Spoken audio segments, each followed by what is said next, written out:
welcome everyone to the September regular meeting of the Calgary Police Commission.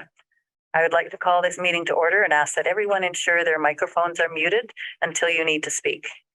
My name is Sean Cornett, and I am the chair of the commission. Present from the commission are Commissioners Unapologetically, Marilyn North Pagan, Susan Mallon, Kim Lynch-Proctor, Heather Campbell, Teresa Rosell, Pam Karnick, Jeff French. Councillor Courtney Walcott will be with us shortly, and TJ Zhang will join later in the meeting. The Calgary Police Service representatives are led by Chief Constable Mark Neufeld. Chief, would you please introduce those you expect to be speaking today's meeting? Yes, thanks, Chair, for sure. So we have a couple presentations in the Chief's report. We have some folks in the back from both the Bureau of Community Policing and the Bureau of Investigative Support that are going to touch on the shootings.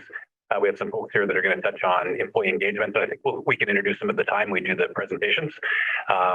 So maybe I won't do that specifically now because I think it'll make more sense later. Thank you.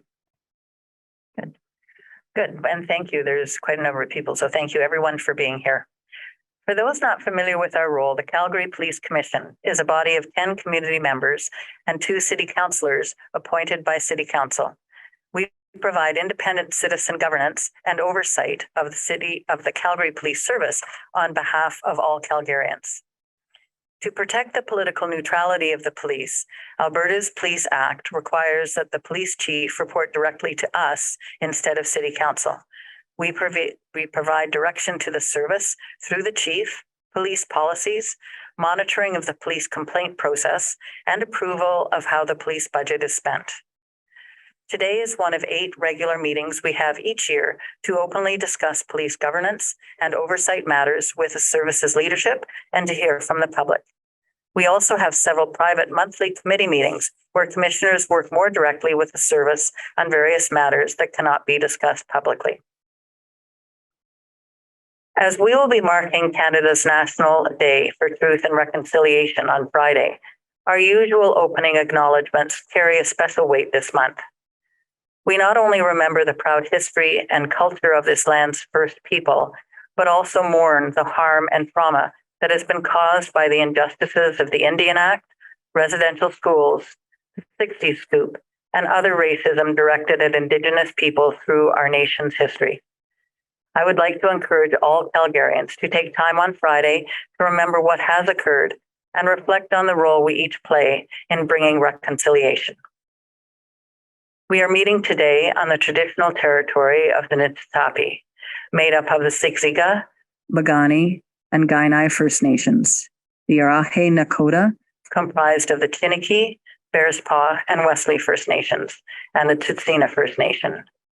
These are the people who made treaty with the Crown, forming Treaty 7 territory. The city of Calgary is also homeland to the historic Northwest Métis and to Métis Nation of Alberta, Region 3.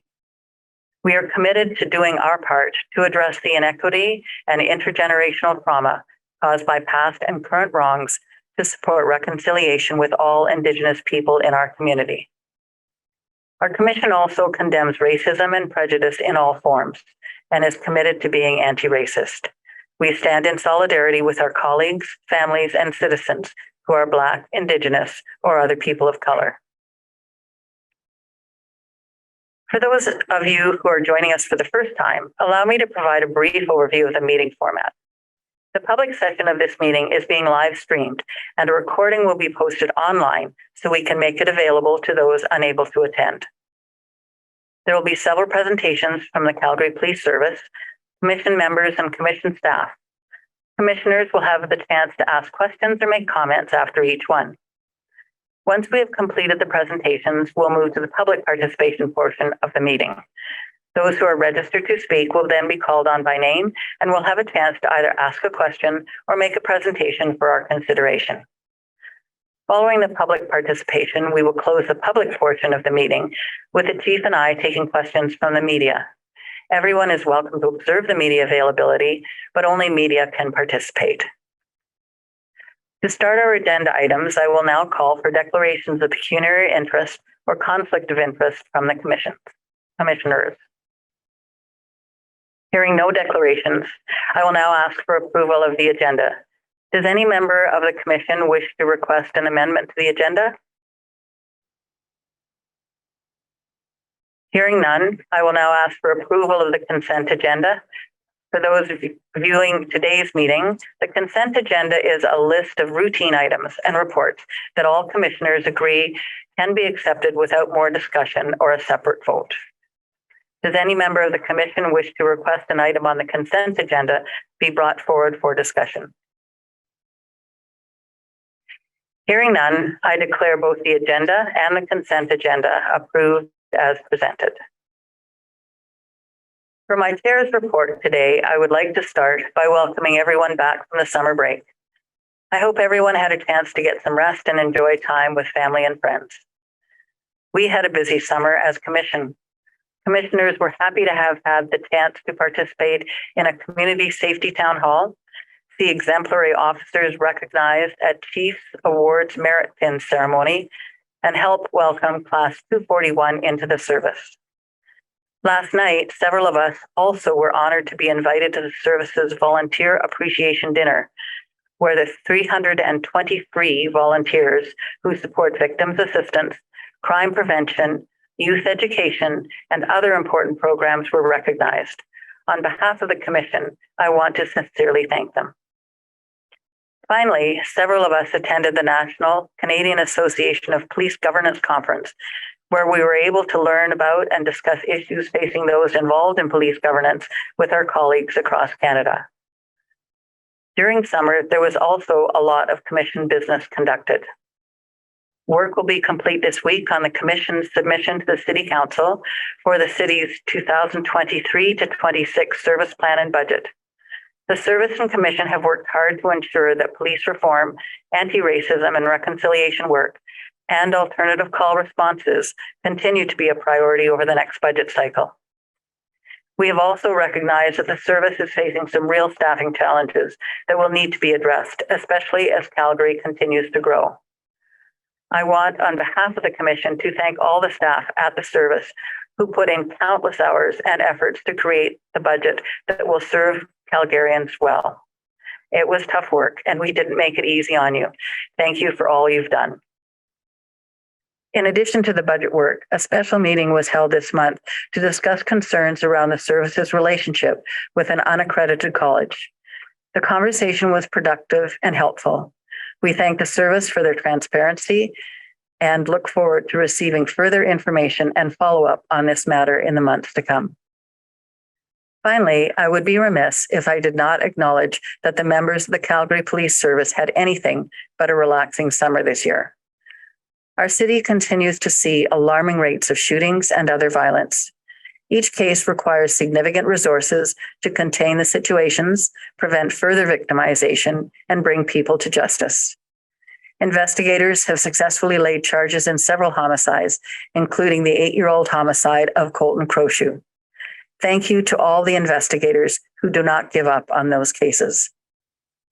Officers have seized drugs and firearms off our streets, laid charges against people involved in organized crime, investigated 2 high-profile traffic collisions, laid charges in strings of both robberies and break-and-enters, and stopped people from scamming seniors.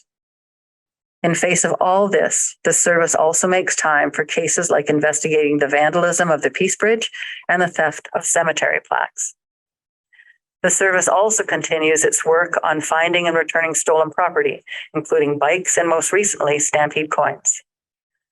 The service's major events team also worked hard to ensure a safe Stampede, safe Pride Parade, and countless other safe events and protests this summer.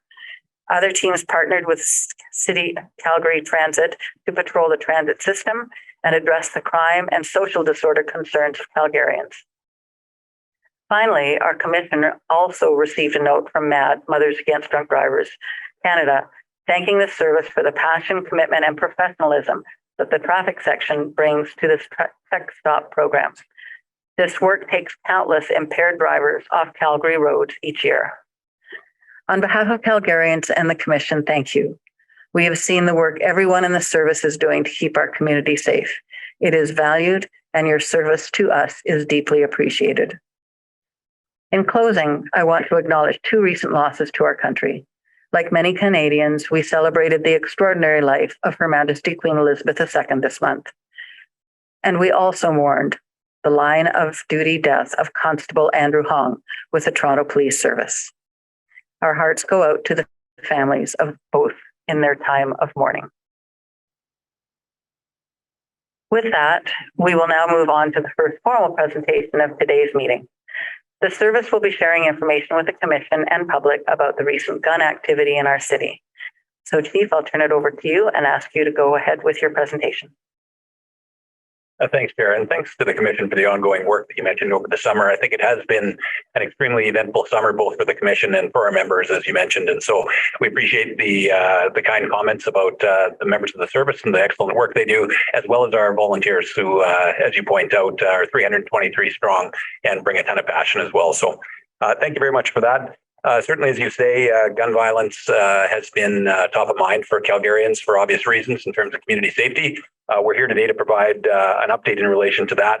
I'm going to turn it over to Acting Deputy Chief Ryan Ailiff. Ryan's here on behalf of Deputy Cook, who's away, and he will introduce our presenters for the next update. Thanks very much, Chief. Before I introduce our speakers, I just want to acknowledge that any of the deputies could have been introducing this topic because the response to shooting in Calgary is something that spans all bureaus. Today, though, we have Superintendent Scott Boyd, who's a member of our patrol bureau. He has not only done a great job leading it from patrol with the rest of our superintendent cadre, but he has also been our face of our media response. He's supported today by Acting Superintendent Melanie Ansescu, who works in our Criminal Operations Division. So over to you, Scott. Thank you. Thanks, Deputy. Thank you, Chief. Good afternoon, Commissioners, Chair, and staff.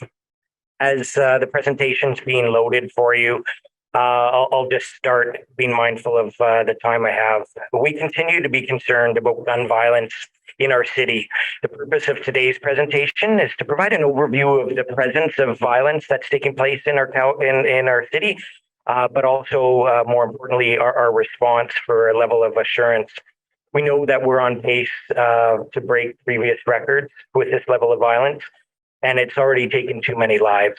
The violence can be directly attributed to the wanton and reckless behavior of a few individuals in our city who do not reflect the same caring beliefs and values that the majority of Calgarians display.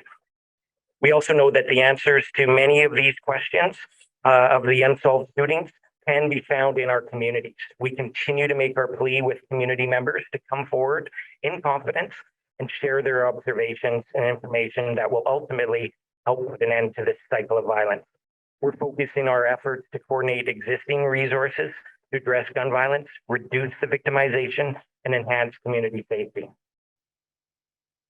So a shooting incident is defined as a discharge of a firearm that results in personal injury or property damage.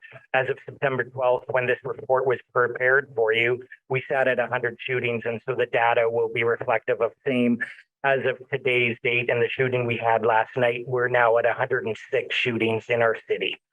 The Bureau of Community Policing, as Deputy Ailiff alluded to, is primary on the majority of those, 74, and the Investigative Support Bureau is primary on 26. Which is really to say that we believe that there are connections to organized crime group with that subsection. I'll discuss later about how those offenses are playing out throughout our city. You can see by the wide array of motivations that we've uncovered and believe to be true that these investigations progress and reveal additional information related to motive, and we update them. So these numbers really are fluid for us. As such, the majority of the motivations are still under investigation or undetermined. We're also experiencing more homicides with gunshots as a cause of death in 2022. 57% of those homicides can be attributed to that. And that's compared to just 9 out of 21, 43% last year, and 16 out of 34, 47% in the prior year. We're experiencing an extremely low degree of cooperation with a large majority of the persons involved in these types of crimes. The reality is that police, for us to be successful in solving these crimes, we rely on eyewitness testimony CCTV footage, and physical evidence to help solve the crime with our investigators. Out of the 27 incidents classified as insufficient evidence year to date, 9 of those occurrences indicate the witness or the only victim were uncooperative. And 18 of the remainder occurrences indicated that besides from the original complainant, no additional witnesses or evidence are coming through. To put that in perspective, we literally are getting calls from somebody showing up at a hospital With a gunshot wound to their leg and telling us that they don't want anything to do with us. It's that degree of cooperation or lack thereof that we're experiencing, making solving these serious crimes that much more difficult. There's also a plea for citizens and businesses to assist in our investigation by sharing their CCTV when officers are canvassing their neighborhoods. It's of note that only 60% of the files that we have ongoing of that 100 have CCTV shared with us. Since April 1st, Calgary's experienced 9 shootings and 3 homicides linked to conflicts involving no less than 5 criminal groups. The CPS organized crime units initiated 14 police operations to investigate and suppress further violence.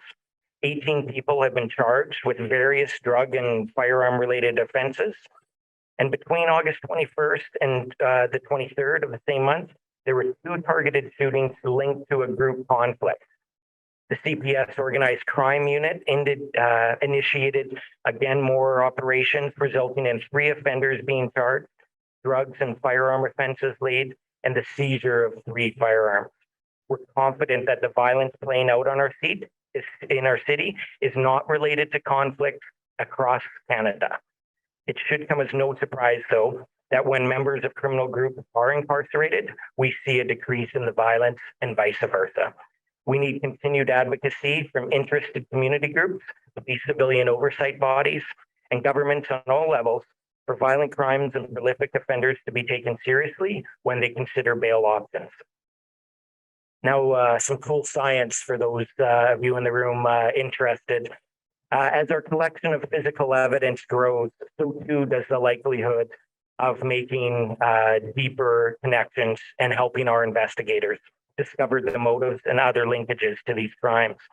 The Integrated Ballistic Identification System, or IBIS, lab reports provide that nexus for us to other occurrences that were previously undetermined. The average number of days that we're waiting for shooting reports has been tremendous, and now we're on averaging waiting just 40 days for that information. The Firearms Investigative Unit is addressing gun crime through targeted trafficking investigations. The Firearm Investigative Team has spent 2 years investigating and tracking gun crimes in our city. And as of July 22, the newly piloted civilian positions in our Firearms Tracing Coordinator positions are conducting all gun crime investigations, taking large workloads off of our sworn members that are now able to target firearm traffickers within our city. This, coupled with our firearms support team and our forensic toolmark lab, create one of the most robust firearms units that we have in our country. We've seized more than 300 firearms so far this year, and you can reasonably expect that we will be in the same range as the totals that you see there by the end of December. Of those, 28 gun crimes have been, of those, 28 crime guns have been recovered and determined to be likely linked to shooting events. What we know about those trends is that we're seeing guns smuggled, we're seeing guns made at home, 3D printed, stolen from residential break-and-enters, but also commercial break-and-enters. And there's a number of them that are undetermined because the serial numbers have been so eroded to give us any further leads. This indicates how gun violence has really spread across our city and geographic and socioeconomic boundaries within Calgary. As such, it's difficult to determine and implement effective prevention efforts just because the shootings are not occurring in one particular area. Crime literally knows no boundaries, and gun violence should be a concern for all Calgarians, not just those that live anecdotally in high crime areas. These charts show that we are really a city that never rests. We have become a large city, and with it comes big city problems, complex issues that require coordinated efforts by law enforcement across municipal, provincial, and national boundaries. And as you've read in our report, that's exactly the stance that Calgary Police Service is taking. But these issues also require a real robust contribution from our communities. Our files, and by extension, all Calgarians, have benefited from the courage demonstrated by members of the community to come forward and share the information that they've seen. Odd behaviors, late night activities, unexplained injuries, possessions, and lifestyles that aren't congruent to their personal finances.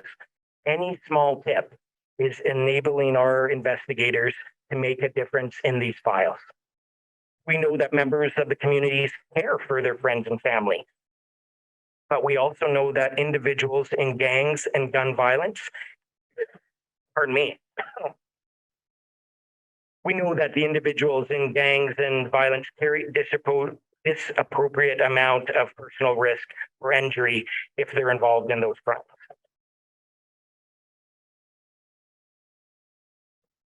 There is no room for this level of reckless behavior to take place in our beautiful city. By coming forward, you help break the cycle of violence, and you help the community, and you help the family and friends.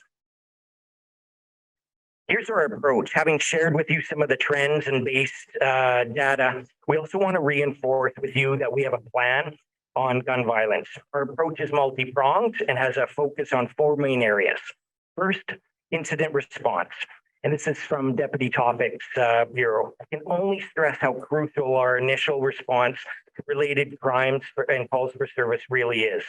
It's here where patrol gathers CCTV, it's eyewitness accounts by engaging the community, CPS forensics attends for additional evidence gathering. Our real-time operations center kicks in to pursue any immediate leads, redeploying resources across the city as they may be required. On-call investigators attend to coach and mentor more junior frontline members and pursue any additional leads. Second is our risk intervention and specialized investigations. And this is where the investigative expertise of Acting Deputy Chief Ryan Aliff really flourish. It's here where this initial information is shared, reviewed, and any intelligence that can be gleaned and connected to known crime groups. This is where our investigators are connecting to and monitoring and investigating prolific offenders, known organized crime targets. And they meet regularly to share this information and develop strategy to disrupt and dismantle known groups and focus our efforts on stopping the further escalation of group infights. This is also where we leverage our investigative acumen to work with our partners in the judicial crime system to ensure that the consequences of those responsible are aligned and to ensure that all the needs of the entire legal system has the resources required to serve as a deterrent and hold people to account. Third is our approach in prevention. And this element is led by the great work being done in Deputy McClellan's bureau. This work is focused on raising awareness of gang life and the associated dangers, connecting with kids to share the realities of gangs, how they use people, how they don't care about others, and how there's no honor among criminals. Whether it's the award-winning Youth Link programs designed to promote gang prevention, or the efforts of our diverse community liaisons or school resource officers. The need to connect early and often with our youth is the forefront of all of these programs. Also part of this approach is working with community leaders on crime prevention funding grants. As you know, the Alberta Crime Prevention funding closes at the end of this month, but we're proud to be working with several partners, writing letters of support and submitting our own grant applications, which will see additional programs get initiated that focus on youth and gang prevention strategies. But more details on those when funding decisions are made. But it's a nice segue into the final element of our approach, community engagement. We've conducted town halls in every quadrant, and regular community liaison efforts have reinforced the necessity of police and community working together to put an end to this violence.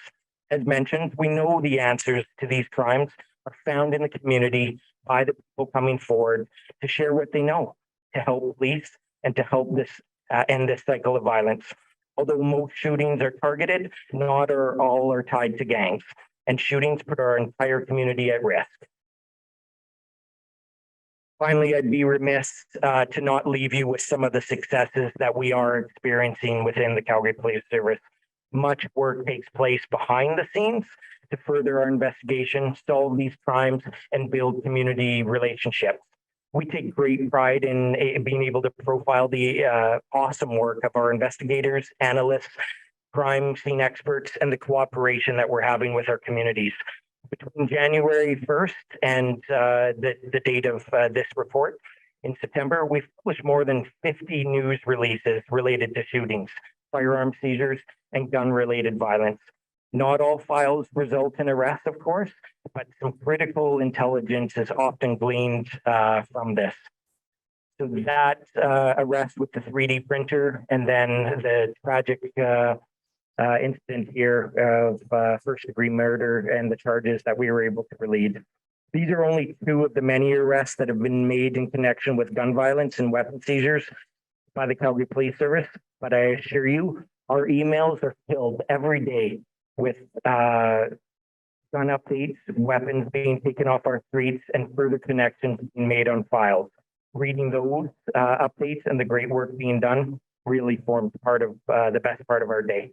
That concludes my formal presentation, and I'm happy to take any questions.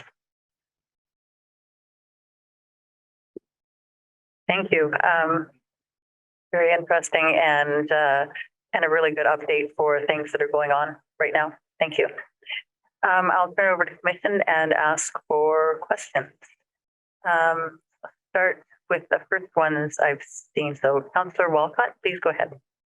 We're all trying to be gracious to be like, you go first. Right?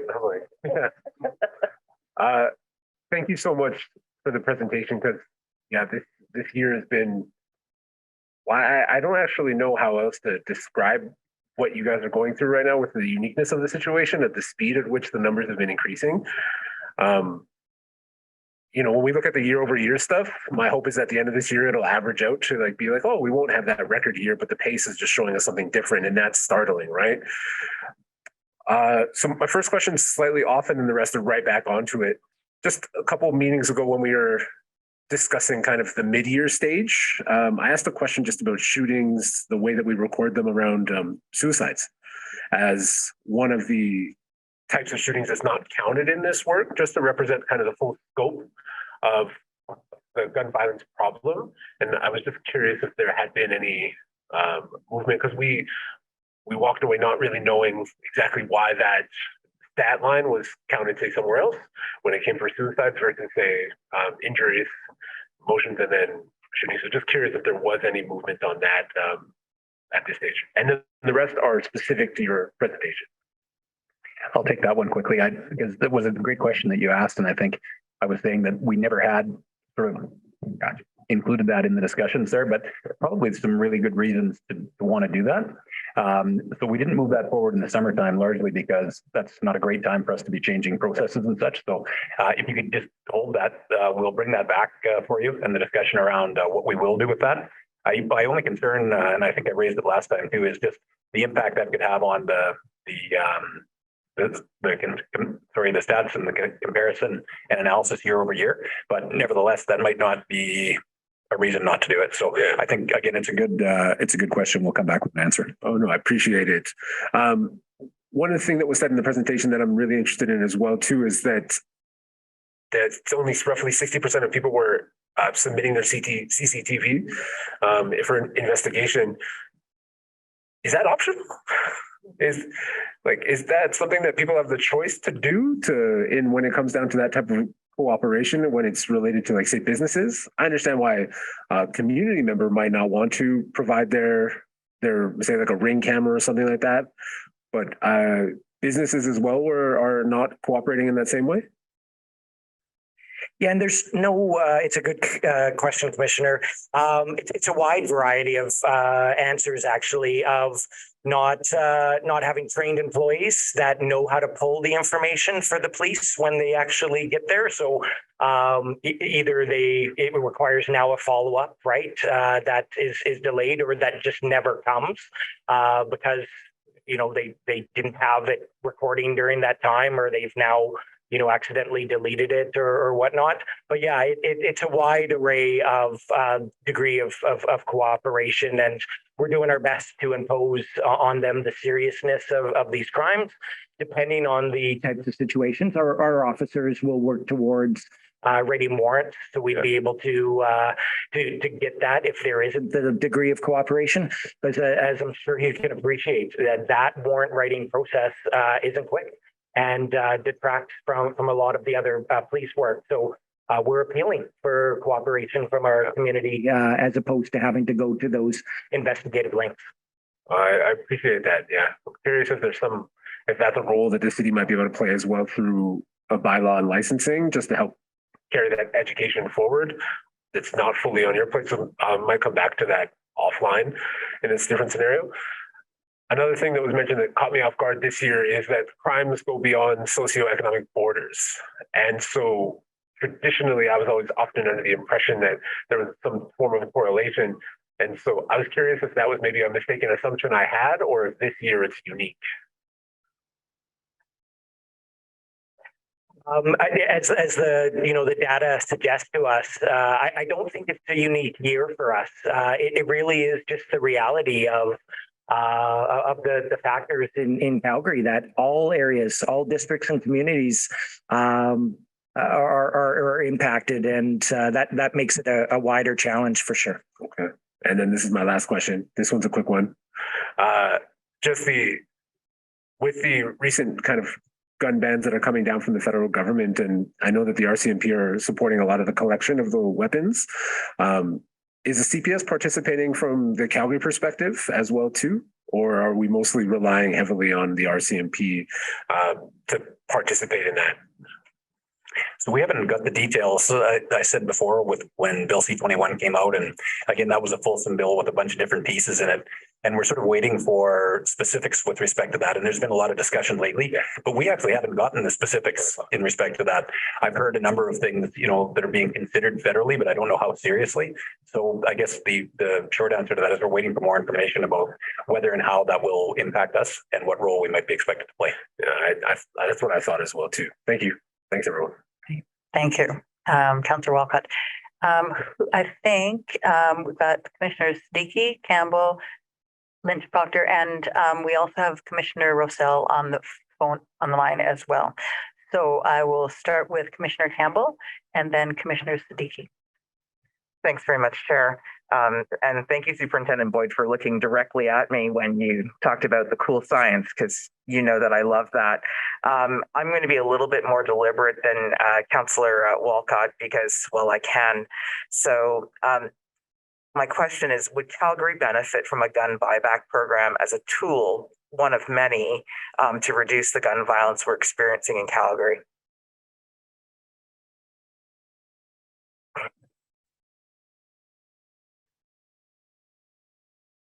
I have to say that there's a lot of political discussion about the value of this right now. And I think we want to come at it from the lens of community safety and also officer safety, given the number of guns our officers are seizing on the street. I think the number was 330 year to date and expected to be in that 550 range again by the end of the year. I think they're, taking off the street a number of assault style weapons and high capacity magazines and this type of thing makes sense. I think there's been discussion about, the types of weapons that have been included in that by the federal government. And this is where we get into nuance around, well, which ones and why, and there needs to be discussion around that. But I think certainly what's pretty clear is mass shootings that have occurred in the US and those that have occurred in Canada where they've involved those types of weapons. The devastation has been much worse because of the use and availability of those type of weapons. So again, purely from a public safety standpoint, I think it does make sense to do that. So that's where we stand on that at this point. Like I say, lots of discussion. And again, we'd love to be able to, hear more of the details and be able to sort of inform and try to, Yeah, just inform the discussion as best we can. And we stand at the ready, obviously, to do that as we move forward. Thanks very much, Chief, for that. And my second question and my last one is how do we track the impact of guns regionally? So I'm very much thinking specifically of the gun cache that was discovered at the Coots border in the first quarter of this year. There were participants in the demonstration from Calgary, and I'm thinking about the relationships between the Alberta RCMP and Calgary and Lethbridge Police Service and others to provide that coordinated response. So how are they linking with this very good strategy that you've developed, and how are we tracking the movement of both the guns and the gun violence regionally? I can jump in there quickly again if you like. So we were actually leading with respect to, I think Superintendent Aliff or Deputy Chief Aliff referred to it in terms of the robustness of the program we had around our firearms lab. So prior to that, we were submitting firearms to the RCMP laboratory, and we were waiting a significant amount of time. So that was a big step forward investigatively for us. Because of the issues that were being experienced, not just in Calgary, but Edmonton and in rural Alberta, there has been an investment by the provincial government through Alert to create a similar lab in Edmonton. And so through the work that Superintendent Boyd referred to that's being done around immediately through the FIT team or the Firearms Investigation Team around guns, the good thing is if we're not able to, because of cooperation or lack of evidence or whatever, to solve this particular shooting or advance the investigation just now, if that gun is used in another shooting, those links will be made in Alberta in ways that they're not necessarily made in other provinces right now. So I think that gives us a competitive advantage from that standpoint. And in terms of the relationships between the Alberta RCMP and Edmonton and all of very, very strong.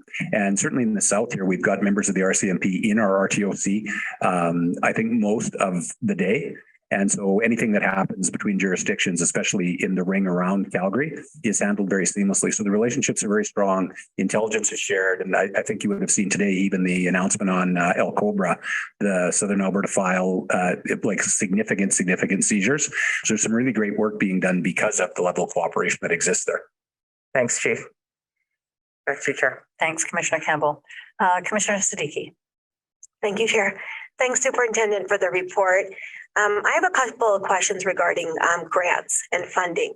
So you had mentioned that you're applying for an Alberta grant to help support some of the work you're doing. Are you working with community groups in terms of that grant so that there's a bit of partnership work happening? Yes, thank you, Commissioner. That's exactly right. During this past month, since the announcement of the provincial grant, we've been approached by numerous community groups that are looking for our letters of support for initiatives that they're putting forward. But the Calgary Police Service also made approach to several community groups and putting forward our own grants because the allotment was that police could for this go around. So it's a combined approach, definitely that's heavily based in our community. And the other question I had was back in May or June, there was an announcement by the federal government for some funding that was coming to municipalities to help with this. Is any of that flowing over to the service?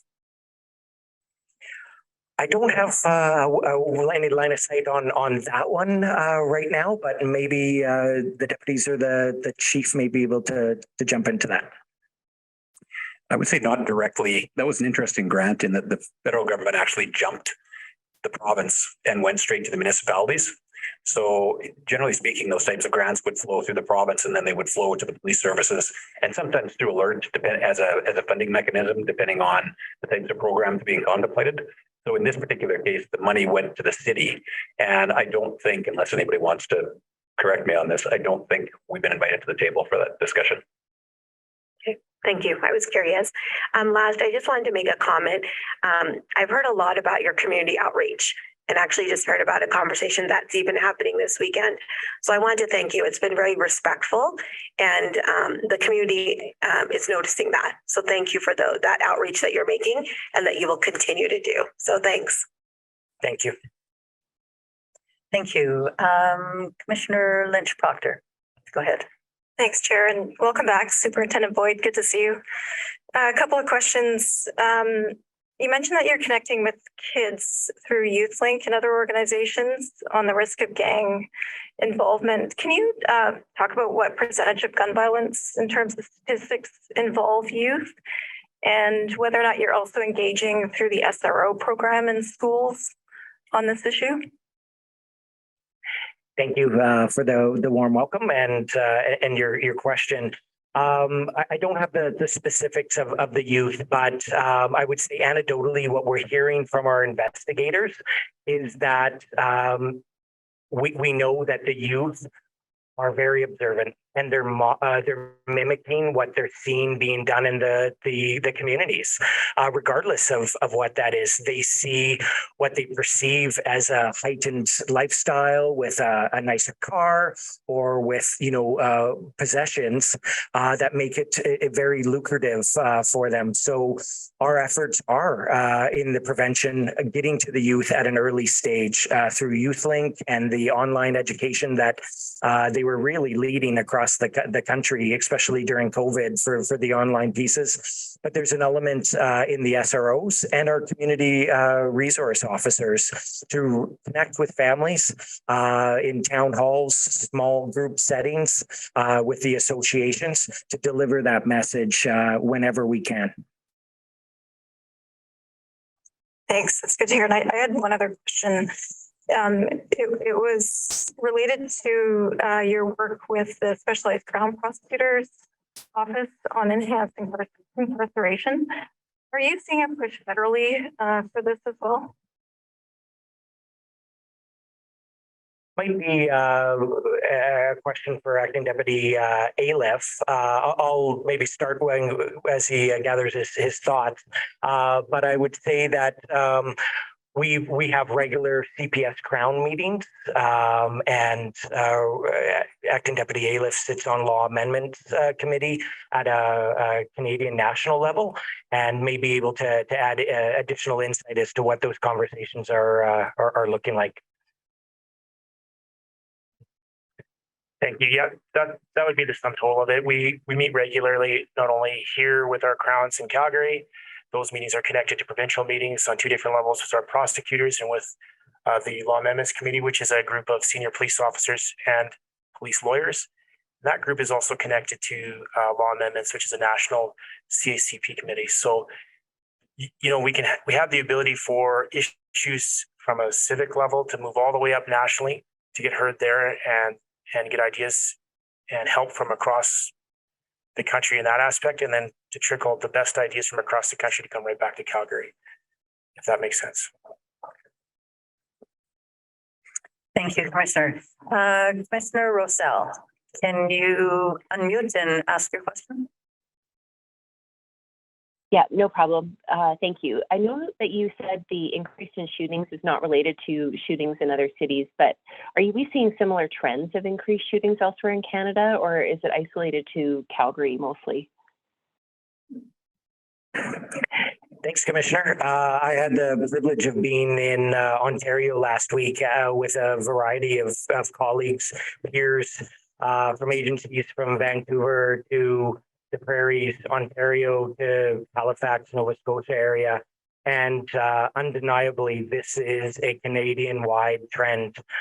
This is not unique. The elements, the uniqueness really, I would say, plays out in the percentage of organized crime versus the other types of shootings that are taking place. So we are seeing a nationwide trend in this regard. Thank you. Thanks, Commissioner. I have one last question. I'm not sure there's a specific answer to it. At the very beginning, you talked about lack of cooperation, whether it's CCTV footage or witnesses or whatever coming forward. Do you have, is that, so first question was, is that lack of cooperation getting worse? Is it increasing? And any thoughts about why that might be? And again, I don't know that there's a specific answer, but it might help as we think about what we need to do over coming year in terms of supporting your efforts to gain that cooperation? Thank you, Chair. I would say that there's always been an element that want nothing to do with police, as these people are engaged in illegal activities, regardless of if it's the gang violence or if it's a simple theft. There's always a percentage, but because of the severity of these types of crimes and the risk that they place others in, we really are just getting no cooperation, especially when they've already, I'll use a case just this past week where we have a family member from out of province call us and say, my brother's at a house at this address bleeding out. Can you please go help him? That's the like, he's there in Calgary, not wanting help himself, but thankful for engaged community members, both in Calgary and outside, that go, I don't want to see them die. Like, they're going to die with this lifestyle, and I need you to do whatever you can. And so we go and we get them the medical attention that they need, and we engage them in conversations, and that's an ongoing investigation. And I'll just kind of leave it at that. But maybe a little insight into some of the real severe lack of cooperation that this lifestyle brings with it. Interesting. Thank you. Go ahead. And just to add some context to what Superintendent Boyd is saying, I can tell you anecdotally when it gets better. And so it gets better for us, specifically in homicide and major organized crime investigations, when we work with our partnership division. So anytime we have investigators that couple with our community members and the media, we get out there, we get a better response. It helps us with the barriers around trust. So I can think of specific cases where, exactly the scenario laid out by Superintendent Boyd, we're facing that, but anecdotally, we have a better chance of connecting the community when we work with our community partners and our media, just to get that message of trust out there. Thank you. Very interesting. And thank you very much for that first presentation. We're going to move on now to the next item on our agenda. And it's a presentation on the services plans to improve employee morale and engagement. Improving the work environment for employees of the service is a priority for both the commission and service leadership. So we're looking forward to hearing about the work that you're doing. And I'll ask you, Chief, to take it over. Thanks. Great. Thank you, Chair. And thanks for the opportunity actually to come and speak about this. This has been something that we were looking forward to coming and speaking about for some time.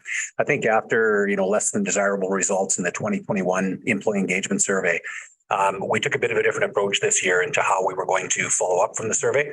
So we'll start off. I'm going to turn it over to Sean Fontaine, who's here. He's being supported by Jamie Bunt.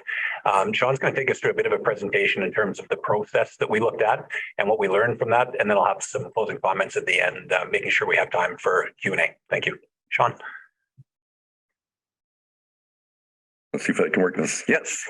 I'm a whopping 4 months veteran with CPS, so I appreciate the opportunity to share an update. There's been tons of great research and analysis done early in the year, tons of work done throughout the year, and we have a lot of work to do yet, so I'm happy to give an update on that. Now, we'll see if the slides come up. Okay, thank you. So the first slide is quite busy. There's a lot of data there you will have seen before, just to orient you, and then I'll speak to it a little bit. In the top, you'll see a graph that's basically the last 10 years of employee engagement scores. The important line, or the critical line there, is a green, which you can see is declining.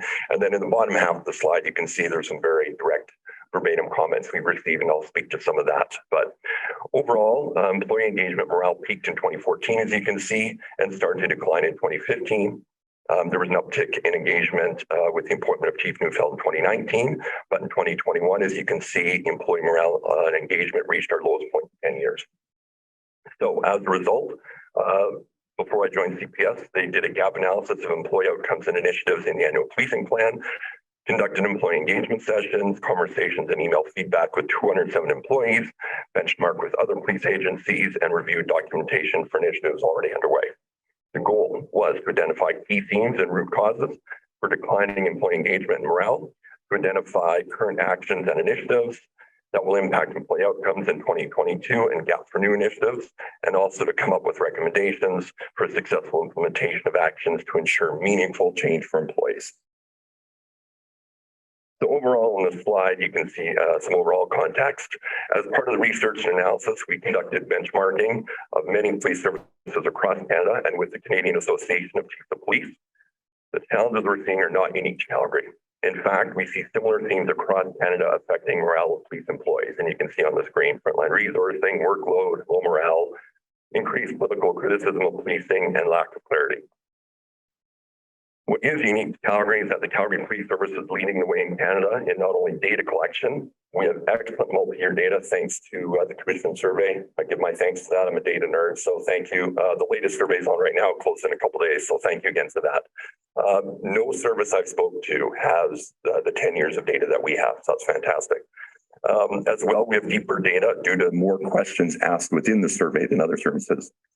Finally, our verbatim is very strong. CPS staff are very passionate and direct. And when you read the verbatim comments, they're very clear, they're very engaged.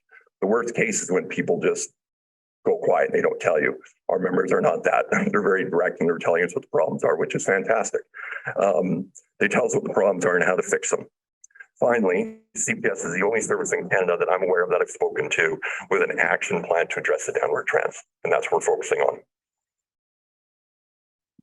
Now, next slide.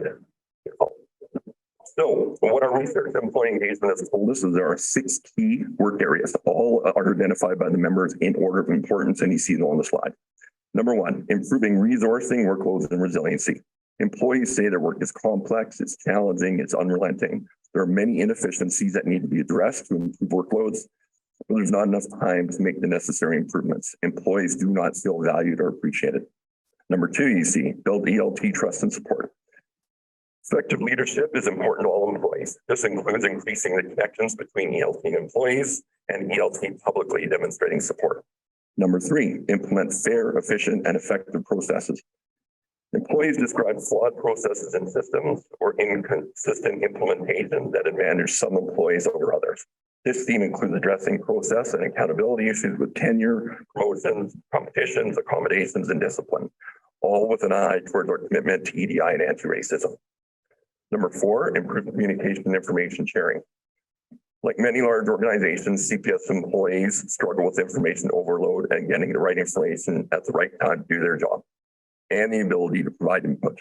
This theme includes addressing issues in the top-down and bottom-up information flows and closing the gap between the business of policing and the work of policing. Number 5, EC, support professional development. Employees have diverse career goals. CPS has canceled or delayed training that employees need to do their job, particularly the front line. Investing in employees through professional development is essential to employee engagement and morale. And finally, number 6, clarify organizational identity and priorities. Employees feel CPS has lost its identity. CPS is trying to be everything to everyone. We're spread too thin. Clarifying organizational priorities, including those for control, will help streamline work, manage public expectations, and improve CPS culture. So overall, what you see on the screen, the 6 categories, this is what we're calling pathways to engagement. It's a way to consolidate all the work we're doing to help improve morale, enhance communication, and provide a platform for feedback to ensure we're on track. Now with that, if the technology cooperates. So we have a short video from the chief. What this is, communications has done a fantastic job internally of building. We have a hub with a ton of information on pathways to engagement on it, and it includes an introductory video from the chief that will play now if the technology cooperates. When I was presented with the results of the employee engagement survey, well, it was gut-wrenching, frankly. We had a tough enough year as it was. There was enough bad news and enough challenging events. I know the quality of the people we have in the organization. I know how hard people are working, and I know how hard and committed they are to making a difference for Calgarians. But people were not well. People were not doing well. And there's things that we can do as an organization to make that better that frankly we were not doing. As the leader of the organization, I feel responsible, I feel convicted, and I feel like I need to lead change. Pathways to Engagement is really a branded process for how we will communicate the progress we're making around employee engagement. We looked at what has been happening historically, what's happening in other police organizations around the country, and then we went back to our people again with engagements to say, okay, is this what we're hearing? And this is in order of importance and priority as presented by the members. The first one, overwhelmingly, was folks are feeling burned out and overwhelmed. So it was staffing and resources.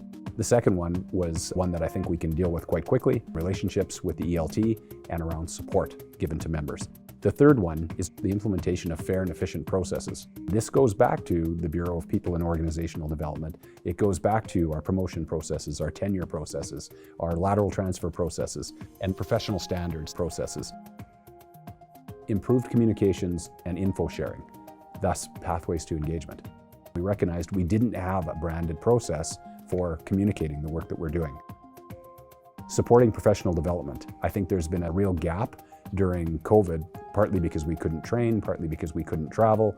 Folks are certainly missing mandatory training and other opportunities to sort of develop and progress in their career. So that's a really important one. And the final one was around clarifying our identity and our organizational priorities. Our focus for CPS and our core business has to be responding to the needs of the community. We're the police, and unapologetically so. So we need to answer the 911 calls when they come in and get to Calgarians in their time of crisis. The investigative piece, we need to be able to follow up also for more complex cases afterwards to hold offenders to account after crimes have been committed. But it is bigger than that. The police service is not just to respond to victimization and crime and crises after things have happened. It's to get upstream and prevent things. Pathways to engagement will be a great vehicle to be able to communicate these initiatives and the work that's being done on them. This is an organizational-wide, long-term commitment to being better for our people. There is no one path to employee engagement or improving morale for every employee. But I think the things that matter to you are the pathways to engagement. I know you care about it. People keep talking to us about their feelings about the organization, wanting to see change on the inside. And that's what we want to deliver. It is difficult, long-term work that we all need to commit to. So for me, I'm making a long-term commitment in the way that you've asked me to do.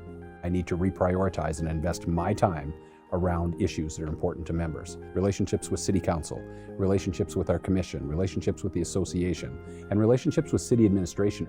I need to be going and having difficult conversations and advocating for you and the good work that we do with folks who maybe aren't convinced. The second thing I've prioritized is employee engagement time generally. So carving out time to be able to get out and be visible and accessible. The third thing for me is public safety, anything that has to do with things Calgarians are concerned about, transit safety, downtown safety, these types of things. And the last is community relations. When you talk about employee engagement work, that work's been ongoing for a long time. It's just been disrupted by the pandemic. I think we've also been disconnected to the point where we haven't effectively communicated for people about the progress. We reorganized the organization. If you think back to when we created the Bureau of People and Organizational Development, that was all about employee wellness, employee engagement, and employee development, and our HR functions. We're the only service in the country that I know of that's elevated our people to the level of a deputy chief or a bureau in the organization. Pathways to engagement factors directly into our strategy. One of the visionary pieces was to become the police employer of choice in this country. One of the objectives by which we said we'd be measured was to increase employee satisfaction and morale and engagement. So there's major commitments within that strategy, which then cascade down to annual policing plans and bureau work plans. You can see how that can cascade in the organization, right down to you and to me and to every one of us as to how we feed up and how we get ourselves to being the police employer of choice in this country. We are an amazing organization right now, I would tell you that. Nobody investigates better than we do. Nobody does operations better than we do. I credit every one of you for the work that's been done most recently through the pandemic, through George Floyd, through defund the police. People come to this job because they want to make a difference. They want to have impact, and we're doing it. We do a good job in the city, and Calgarians know it. This matters because you matter. I cannot see a world where we can't get this back on track. There are so many things going for us and our city that this is just work we simply have to take on as a labor of love.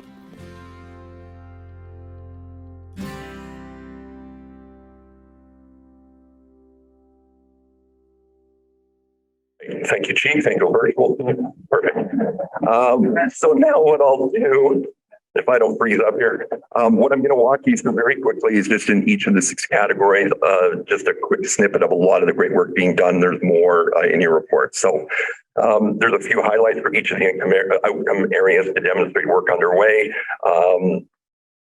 Starting off outcome number 1, improving resourcing, workloads, and resiliency. So in 2021, 113 recruits were deployed to patrol. In 2022, we're on track to hire 135 recruits, which is the most CPS has ever hired in 1 year.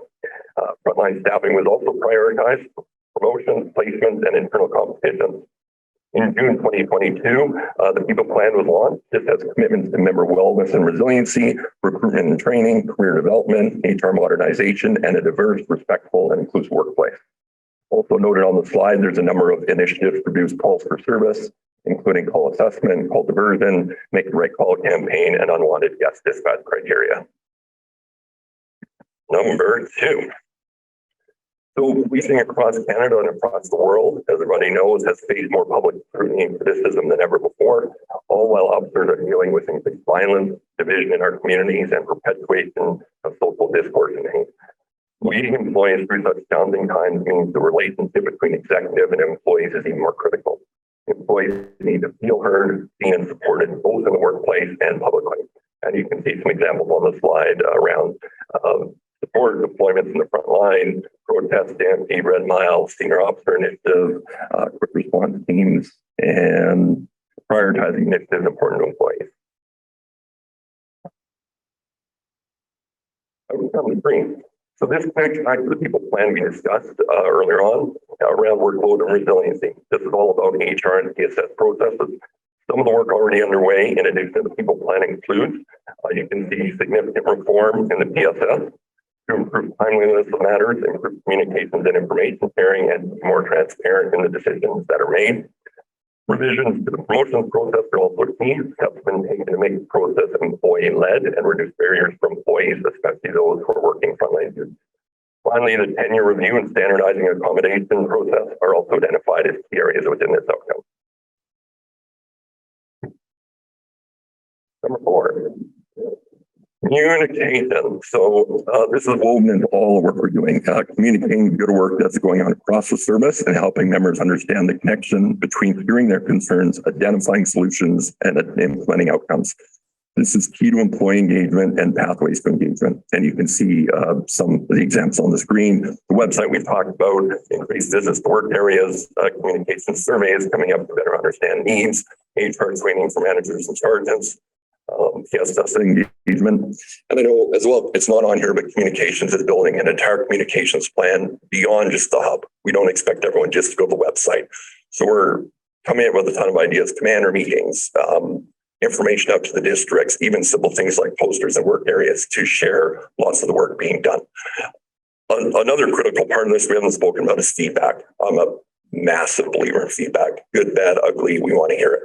So on the website, there's a spot that you can give anonymous feedback, and that comes directly to me. And so if ideas are bad, we want to hear it. If ideas are good, hopefully hear that too. And already we've received a lot of feedback, which is fantastic. So on to number 5. So even before the pandemic, the service had cut back on professional development opportunities as a cost-saving measure as a result of budget cuts. This year, the service is reinvesting into the training budget, which is allocated based on each work area's critical needs and service priorities. And you can see on the screen, investigative skills education program. This was put on hold during the pandemic. This course is a requirement for many of our frontline employees and a prerequisite for more advanced investigative training. We're investing in the career management section. 2 growth positions have been added to better support employees. There's new supervisor training launched by HR, plus an internal learning hub created. And number 6. So as mentioned, employees feel CPS has lost its identity. CPS is trying to be everything to everyone, and we're spread too thin. Clarifying organizational priorities, including those which will help streamline work, manage public expectations, and improve CPS culture. So the strategy map you saw earlier, and you're probably familiar with, and then you can see on the screen the vision and the mission. Vision and mission. that fit with that. And then as the chief mentioned in the video, our people are our priority. We're the only service in Canada to elevate HR to an entire bureau overseen by a deputy chief. Second last slide. So that wraps up the 6 key areas, but our work doesn't stop there. We'll be continuously communicating our efforts to employees through the Pathways Hub, as well as other areas. And we'll be linking back through internal communications to help employees connect the dots between what we heard, what we're doing to improve the workplace. And there's an example on the bottom of the slide. You can see there, Deputy Gill sent an email a couple weeks ago around new equipment, and then linked it back to the Pathways work around resourcing. So connecting those dots of what's being done. Last slide, my favorite slide. So what you can see on the left is the iterative cycle, plan, do, check, act, if people are familiar with that. That's what our goal is here. Now that we have Pathways off the ground, we'll work toward building out the foundational work that will carry us through 2022 and 2023. This includes reviewing the data from this year's employee survey that closes in a few days, as well as developing a working group with governance model to work items from the feedback we've received. That's next job I have to do, and ensure transparency, accountability, and commitment. This will include involvement from key participants across the service, as well as the CPA and SOA.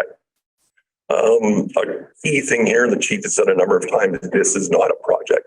This is organizational change. So that's where the iterative cycle comes in here. Or take action, get feedback, take action, get feedback, on and on and on to make things better. So those are the slides I had. From there, I thought I'd turn over to Chief himself for any closing remarks.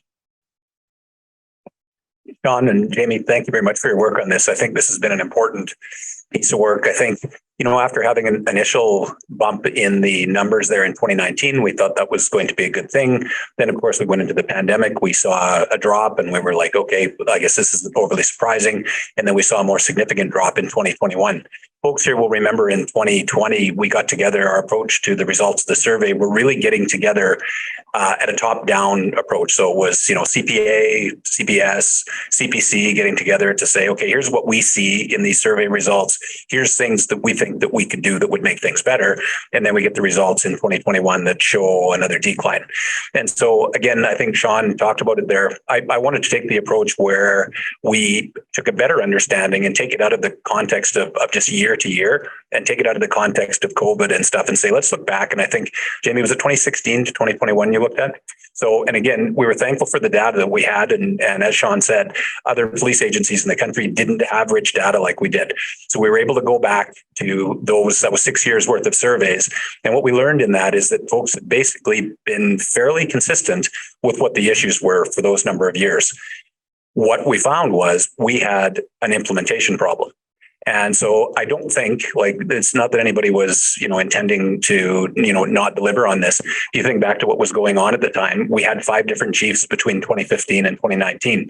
So in that environment, that's not an excuse for anything, but it's a reality of trying to make organizational change and understand what needs to be done and then execute and stay with something for the long term. So again, the issues that were identified were relatively consistent. We went back again. Well, first, I should say we went externally to other police agencies, other public sector agencies to say, is what we're experiencing here unique to us, or is this going on elsewhere? We found it is going on elsewhere. We found that there was a handful of agencies that had data. We found that we had richer data because of the type of questions and the work done by Illumina. So that's really positive, I think. We went back and was it 17,000 unique responses or whatever we were able to get from Illumina. Do I have that number right, Sean? I'll have to phone a friend, Jamie, but you know off the top of your head? Yeah, it was a lot of unique responses in that survey, which tells you that our folks are engaged, right? They're frustrated because we haven't responded to it. But so we went and we did further engagement, not to be annoying, but actually to go back and say, okay, this is more of a discussion around, is this the issues? If what we're hearing, are these really the issues? And then what's the priority of these issues from the employee standpoint? So we got that. We got 6 themes. That's that's what's gone on to Pathways to Engagement. It's in the report that you have.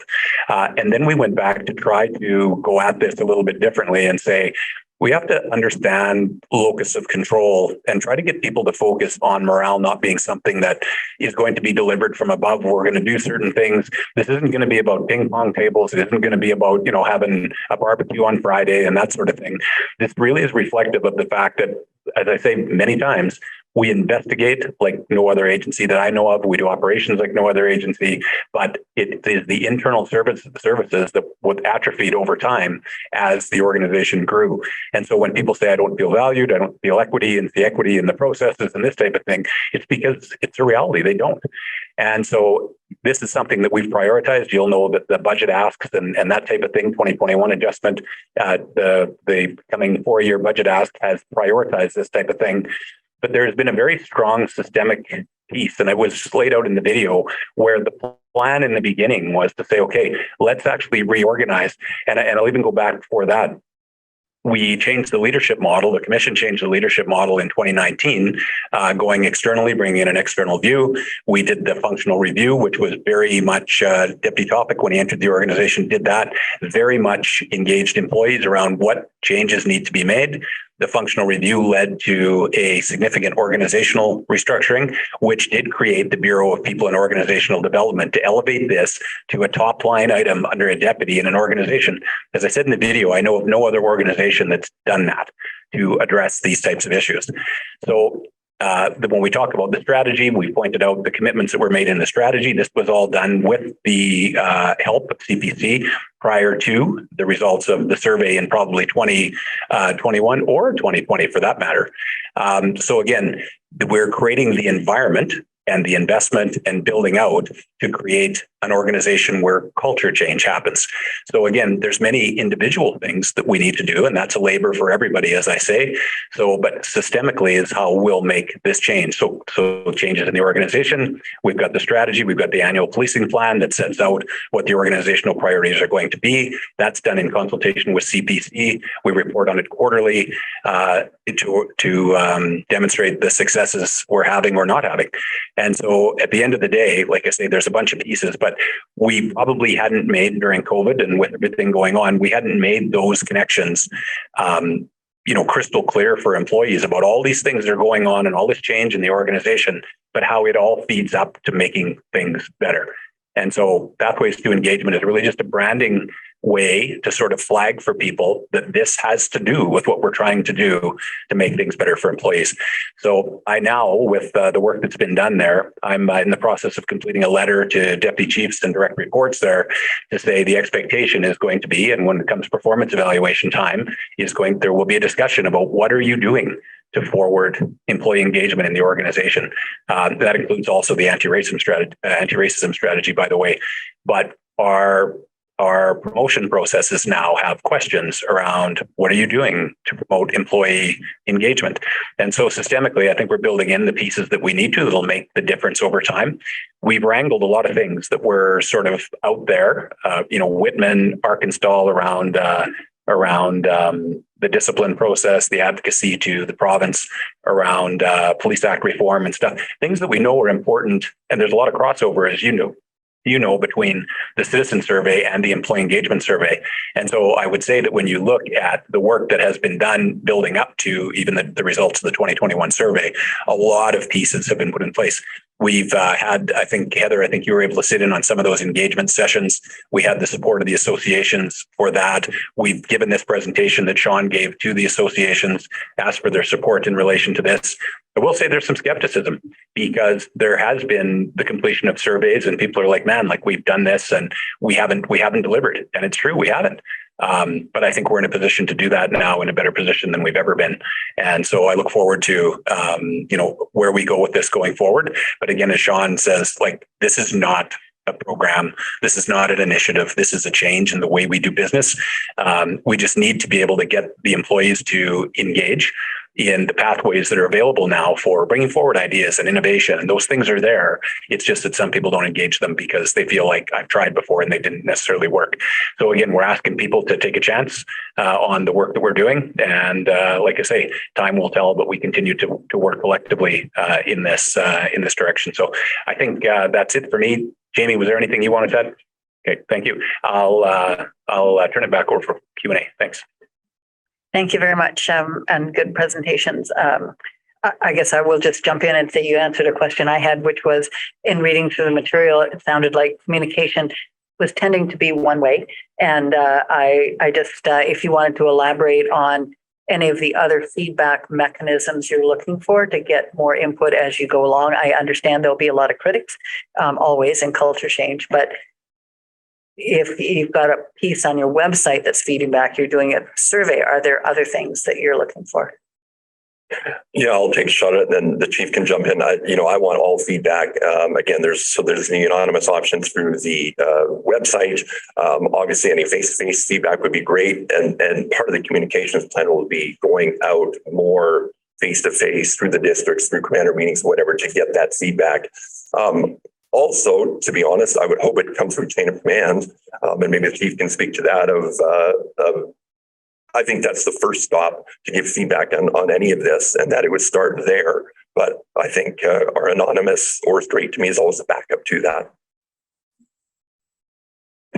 Thanks, John. Yeah, I think the leadership in the organization is committed to getting out and being visible and accessible, and also demonstrating by going out into the field and stuff like that, that we understand the challenges that are existing for members out. It's not like we're so far removed from it that we don't appreciate and get what's going on out there. But I think when you get out and engage with people, I think Deputy Gill and others, there's been a lot of good work done getting out to, I would say, rich places, the right places and right times with employees. So I'm thinking about supervisory meetings in districts. And I know, again, some of the deputies have been prioritizing getting out and just being there to be able to answer questions for supervisors when they come together at their monthly meetings in the districts. And so, again, just being in those places where there's lots of members, you see on the video, when there's opportunities to get to places to just be accessible, hear people's concerns, and then bring those back, make sure that we're, if we get questions that are sort of, out of left field or whatever, we share sort of how we respond and stuff like that. So there's consistency in that. But I think it's actually post-COVID, now that we can, getting out and being visible and accessible and just being able to share sort of where we're going. And you do get a lot from people saying, well, that makes sense.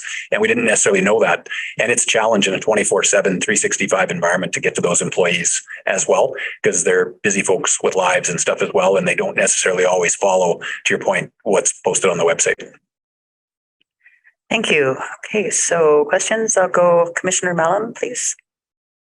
Thank you. I was glad to hear, Chief, your last bit, because certainly trust was a theme in the employee survey. That was a problem, especially of management and the higher ups. And in my experience, the only way you build trust is face to face. And so it's good to hear that. I also wonder if I appreciated your video too. I think that was good, and it was good to honestly admit where the service has fallen down. I think that as you go through this process, you should consider whether every month or every 2 months you do another one, and specifically name things you've heard from people and what you've done. Like, it's back to that feedback loop that I don't think you do enough of that in order to, build the trust of not just you, it's the ELT, the SLT, like all leaders. I've heard themes of, I've never seen them, or they came from the outside and I've never met them, or, things like that from people. And I don't think you'll build the trust until you're out there. So I think it's good that, and the more you can do of that, the better. Yeah, thanks for that. And I think you're absolutely right. And I think the ongoing communication like that, that's part of what we discussed there in terms of the communication through pathways to engagement, is the town halls and the types of things that we did during COVID as well. But again, I think, those are good ways to reach, large numbers of employees, but nothing is better than face to face. And I think we've certainly seen that, and the opportunities are out there to do that again. Thank you. Commissioner Campbell. Thanks very much, Chair. So one of the things I heard in the video, or at least in the presentation, and the video was very good, was that there are different expectations for us now. The community expects different things from us now. So my question is, how are we seeking to better understand the community, their expectations, and their evaluation criteria of police performance? Yeah, I think it's a great question. I think, historically we've done that through our diversity advisory boards. And I think since 2020, we've made better use of those boards than we have in the past. We've added obviously the internal and external ARACs as well. But I also think, sort of getting toward the end of COVID, and Superintendent Boyd made reference to it before as well, is getting out and doing those town halls. And again, sort of thinking about the results of the current survey, the one we'll talk about later, you can see where, we're doing already quite a lot of the work that's actually a priority for Calgarians.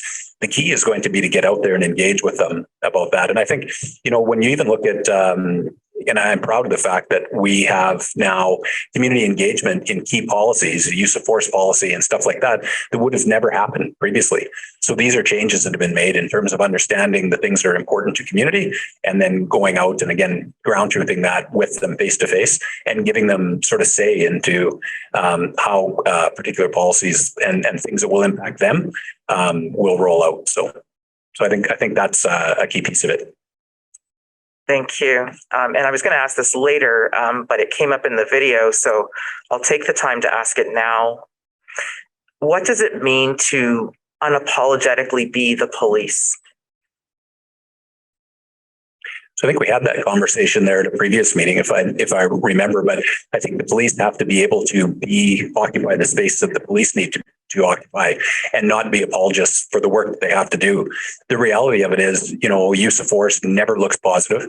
The reality of it is there will be people right now, especially in this environment, we talk to officers in one district who are on the street dealing with somebody who might be vulnerable, and people will be driving by and they'll say, racists and that type of thing, because they're dealing with folks not even really having any information or appreciation as to what's actually happening there. And I think the police, they came because, as I said in the video, they wanted to make an impact, and they do that in this job. And we shouldn't apologize for that. There are certain people that need connections to supports in the community, other service providers, absolutely granted. But, to the report we had on shootings and stuff like that, there's certain people that need jail. And that's what the police need to do. And so we can't apologize for that. We've got folks that feel like they can't go out and engage the public, or if they engage certain segments of the public, they're going to get in trouble, or they're not getting out and having proactive interactions in areas that they should. And that's resulting in people actually being way too comfortable driving around and walking around our city with carrying guns and that type of thing. And that's manifesting in shootings and homicide and concern by our community. And with that, nobody else occupies that space. We do. And our folks should do it without being scared to do it. Thank you for that clarity, Chief. Appreciate it. Back to you, Chair. Thank you. Commissioner North Pagan.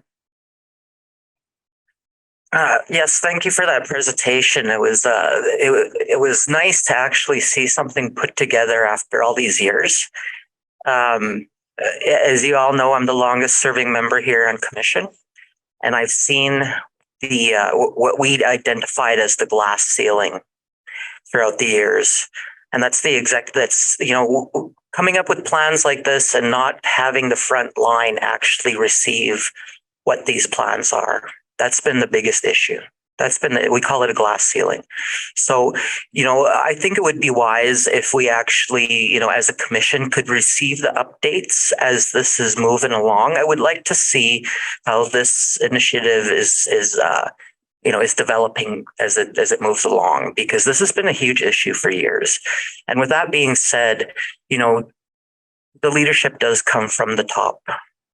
We have to reach those, even the way I was groomed in the Army, we have to reach those front troops in order for these initiatives to work. Because we do, currently CPS does have a lot of employees that are suffering on that front line. And, you identified the fact that, some of them are afraid to go into these communities. Well, we should be identifying why, and we should be getting them training, or we should be figuring out how to deal with that. Because we want to keep the community safe. And even here with commission, one of our agendas is safety. So I would like to see that happen. And I'm on board to support this because I haven't seen an initiative like this yet. I want to see it work. Okay, thank you. Any other questions from Commissioner? I guess I would just build a little bit on what Commissioner North Pagan said. And I think that there is a people report that comes out 3 times a year. And I'm wondering if there are some of those metrics that can be used in your communications, because it's the outcomes that we're looking for. It's I mean, for example, having looked at the tenure program, that's great. But how do you communicate that we've changed it? That's one thing. But then what's the result from that? And how do you communicate that back to members in any level of the organization? So I think it's just, and again, not asking for extra work, but I expect that there are some outcome metrics in the people plan and the people report that we get I think it's 3 times a year, that could be used for your membership and your employees as well. So I would just concur with Commissioner North Bay again. The measurements, the outcomes are the key piece. Sure. I think those are good comments and we'd be happy to do that. I think one of the things that Jamie did a really good job of is looking at our annual policing plan and then looking at the 6 themes and saying, are those themes, the stuff we're going to work on, are they represented as priorities in that people plan? And so I think there's one recommendation in the report there to add one additional piece in there, but rather than create different reporting all over the place, like there's reporting in the people plan. And I agree, a lot of that will tie right into this, but we wanted to make this mainstream right in the annual policing plan that we report quarterly to you so that you can see it there. So rather than create something, new and novel, actually build this right into the priorities of the organization and report on it in a regular fashion. Thank you. And thank you for the presentation and the work that you're doing on this. And for you and Sean and Jamie, that's great. Thank you. The next item is the short update. I know the anti-racist action plan has been looked at regularly, and we need to hear an update again today. So I'll turn it over to you, Chief, or Deputy Chief McClellan.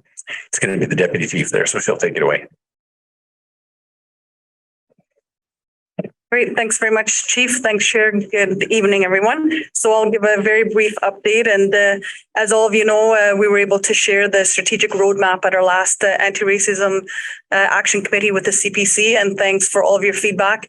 It was a year in the making, and we've had incredible input and support and engagement from many of our partners and many of our colleagues internally and externally that helped us put that plan together. So after this evening, it will be up on the website, but I'll just quickly highlight a couple of pieces for those who are listening in, and that is really that the plan was divided into 3 goals for racial equity in service design and delivery, joint accountability through partnerships, and foundations to empower employees as anti-racism leaders. And of course, our roadmap has 4 desired impacts: that the Calgary Police Service creates a racially equitable organization evidenced in its structures, staffing, processes, terms, and conditions, impact, and policies.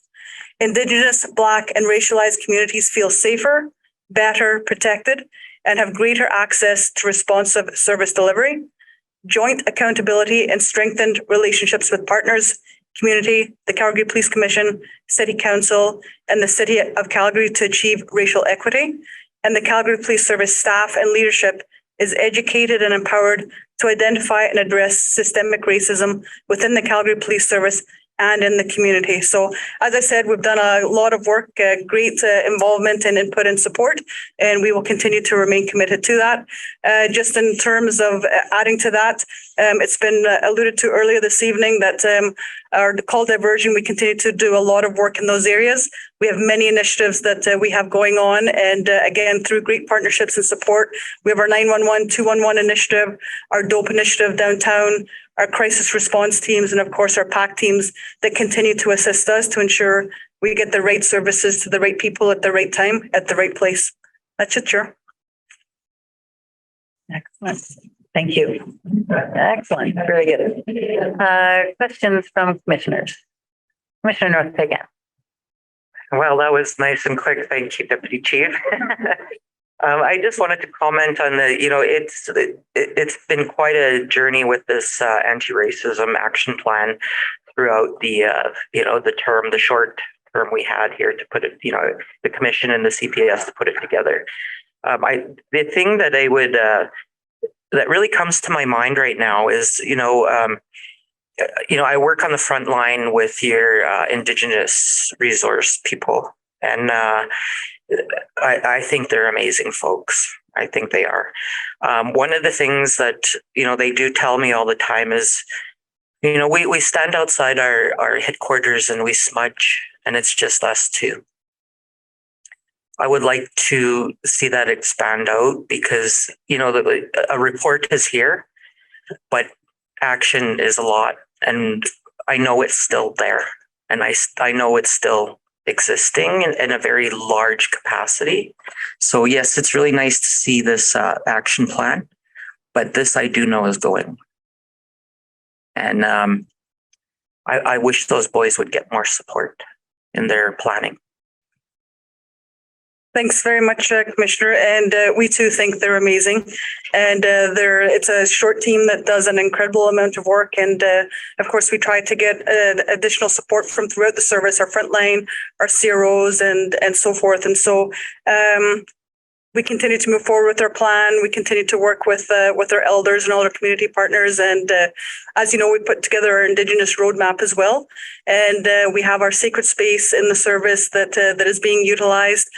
We just erected our TP in the front headquarters. So we know that we have a long ways to go, but we continue to get great feedback and great input and some strong encouragement for us that we're on the right path and we know that we're going in the right direction. I guess asking for more resources is like asking Santa for a rainbow right now, especially when we're considering it's across the board. And I do understand that and I do see that. So great job with this and let's continue forward with it. And I'm on board to help as much as I can. Thank you, Deputy Chief. Back to you, Chair. Thanks very much, Commissioner. Thank you. Commissioner Campbell. Thanks very much, Chair. Deputy Chief McClellan, I'm just looking at the 911 and 211 co-location project. And I know you've got a lovely complicated acronym that goes with it. I think it's REMHAC. Either way, it's wonderful. I know you started your pilot in July. I know the dream is 4 responses when a citizen would call 911. So right now you call 911 and one of our great dispatch folks says, do you need fire, ambulance, or police? And hopefully the dream is that one day you'd have 4 responses and that dispatcher would say, do you need fire, ambulance, police, or mental health? How far are we away? And I recognize the pilot just started in July, but how far are we away from that dream? You know how optimistic I am, right? That's the Scottish woman in you. So yeah, so the joint partnership has really been going well. I would say on a weekly basis, we continue to move forward. We continue to have conversations with many of our partners who also have that dream. We have many people who are coming to the table to talk about that front end call when it comes in that fourth option. But what are we doing when you get that 4th option? So the PAC, the DOPE team, the MRT, the crisis mobilizer. So we're putting all of that CSIV money that we have invested, as you know, committed to that to support what that 4th number is going to be. With the people and the folks that we've got in from 211 assisting 911, we continue to grow that and we continue to invest in 211 additional staff joining that 911 team. So the 211 folks are now in there full time. They have been for the last couple of months. So of course, there's only a short number of them. But what they are able to do is they're in there 24/7 with the 911 call takers. And when there's a call that is looking like it's related to mental health or addiction or something else that does not need the police, they either join in the call or they give advice to the call taker. They get on the call, they speak to the individual who's called in. So I would say, honestly, weekly, we are moving closer and closer. I continue to have meetings with several partners internally, externally throughout the province as to what this vision looks like. You remembered the acronym REMHAC, Real-Time Mental Health and Addiction Center. It all comes together and it is all in support of transforming our crisis that we have with our folks and giving them many options so that we have that wraparound service, that we've got that co-location, co-integration, and shared databases so that we're not having many partners and many other resources dealing with an individual over and over. So again, back to that right time, right resources to the right folks. So thinking of crisis response and that dream and potentially building a body of knowledge around how to build a model like this, because we're doing this for the first time in Calgary. There are other jurisdictions internationally who have done something similar. How do we how do we build a template that we can then share with other communities across Alberta, Canada, and internationally to improve their crisis response and their care and frankly love for their own citizens? So I would say that it is what we're doing, and looking at that research, looking to see what's happening across the country, nationally, internationally. I would say organically that we're already bringing all those partners together with all those initiatives that we're working on. We have co-location that is already beginning. We've got places where our partners are deploying out of one center. The bigger goal is to have all of them come eventually under one roof and have learned from many other agencies. And you heard me talk in the past over the last couple of months about my team was able to go down to the States and look at the Cahoots and Mind 24/7. It took them 20 years to build some of those initiatives. And so it's going to take us time, but I can assure you that as I said, I've got an incredible team, that we have incredible folks on there, super committed. We have super great partnerships with many of our colleagues throughout the city, that building that template is going to be, bit by bit, day by day. Some of it's while the airplane is in the sky, some of it while it's taken off, some of it's while it's landed. But it's about bringing all the people together with the one vision and the one focus. It's about the clients out there, and it's about getting them the right resources. Last question, notwithstanding time, what barrier can we get out of the way for you to make this happen? I think, thanks again for your question. And so I think it's the continued advocacy. It's the continuing asking these questions. How can we help? How can we support? Me coming here and sharing with you. And, I think going forward, I'd like to get a bit more into the weeds about, here's what we're at. Here's what we're looking for. At the end of the day, it's going to come down to resources. It's going to come down to funding. And again, I think, we've got people who recognize, and as many of you have heard me say that when we had the floods in 2013, nobody had to come and tell us we have a crisis. People realize we have a crisis today with respect to mental health and addiction. We have people at the table who want to help. So it's that continued advocacy, that bigger picture thinking. How do we bring the money and the resources together? Because there are lots of different monies in different pockets. We need to bring it in together into the one pot so that we're not giving the same services to an individual, but by 10 or 11 or 12 different client companies out there. Thank you, Deputy Chief McClellan. Back to you, Chair. Great. Thank you very much. I have a question here from both myself and Commissioner Rosell. There were a number of calls diverted to the DOPE team in August, and I guess the statistics are there. How does DOPE have capacity? And I know a couple of years ago we had questions about how DOPE was funded, but do they have capacity for those calls? And especially if those calls continue to be diverted and there's more of them, then how do we ensure that those pieces are still in place? So great question. And like MRT and like the crisis mobile responders that we're building with the social workers, it all comes down to do we have the capacity? So with respect to DOPE, the more and more they're doing an incredible job dealing with unwanted guests and offering additional services. So we are in the process of having conversations with them. And I can't remember if we've just given them more money or we're having conversations about investing more money through that CSIP framework to assist them and support them, because they do need more resources in order to help us. Thank you. And so as calls are being diverted, do you see more calls being diverted in the future? And of course, that then brings the question, how long before we have officers who no longer need to respond that can be then deployed elsewhere? So that's a great question. I think, it's a bit of when we look at other agencies, because this is new to us. And so when we look across the country, Deputy Tofik and I kind of had a conversation and we said, 10%, let's look at, we've got that 10% that eventually that police would no longer have to attend the current 10% of calls that we deal with respect to mental health and addiction. Could it and should it be higher? Maybe. And so I think, it's going to take time. We've obviously seen a huge impact so far. And, we will just continue to assess and look to see what that number looks like in the future. And it may change. when we deploy our crisis mobile responders that we're just in the process of working with, we did the call out, and we're working with that agency to roll out a communication strategy in these next couple of weeks, where we'll have a social worker, mental health worker, and a police officer. We're going to have to assess that. The social workers are concerned. And of course, in the States, they've been doing it for 20 years. They say we don't need the cops. But what they're saying to us is that we need the police officers. We are concerned about our safety. And so it's going to have to just be a bit of a trial and error and a pilot project, and come back and assess and reassess and have those conversations. But long story, we're looking at 10% today. That may change, and we continue to support and see what happens in the future. Great. Thank you for that.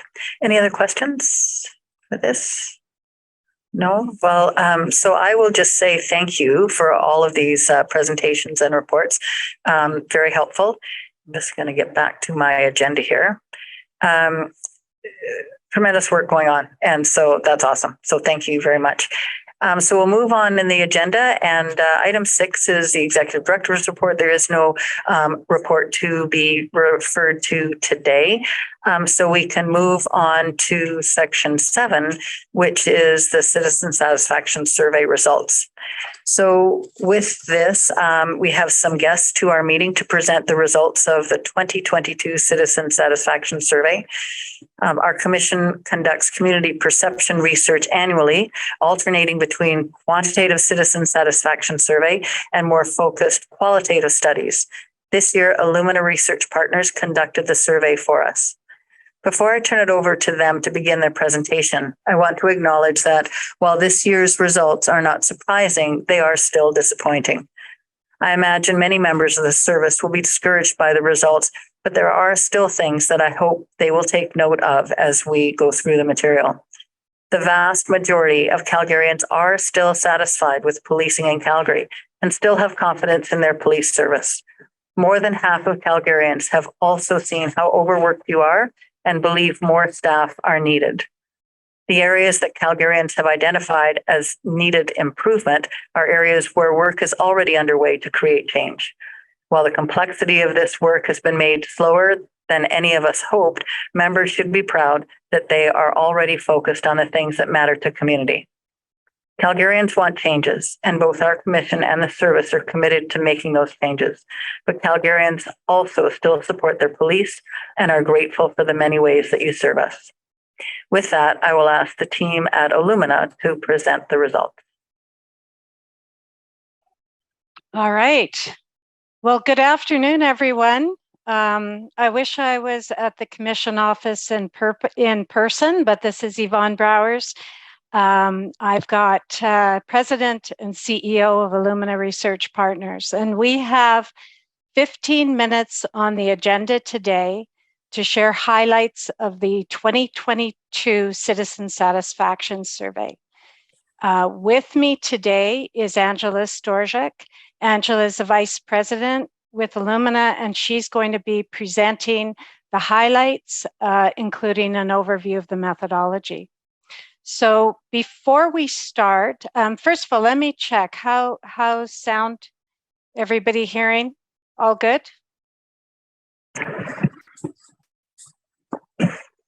Yes, we can hear you. Okay, awesome.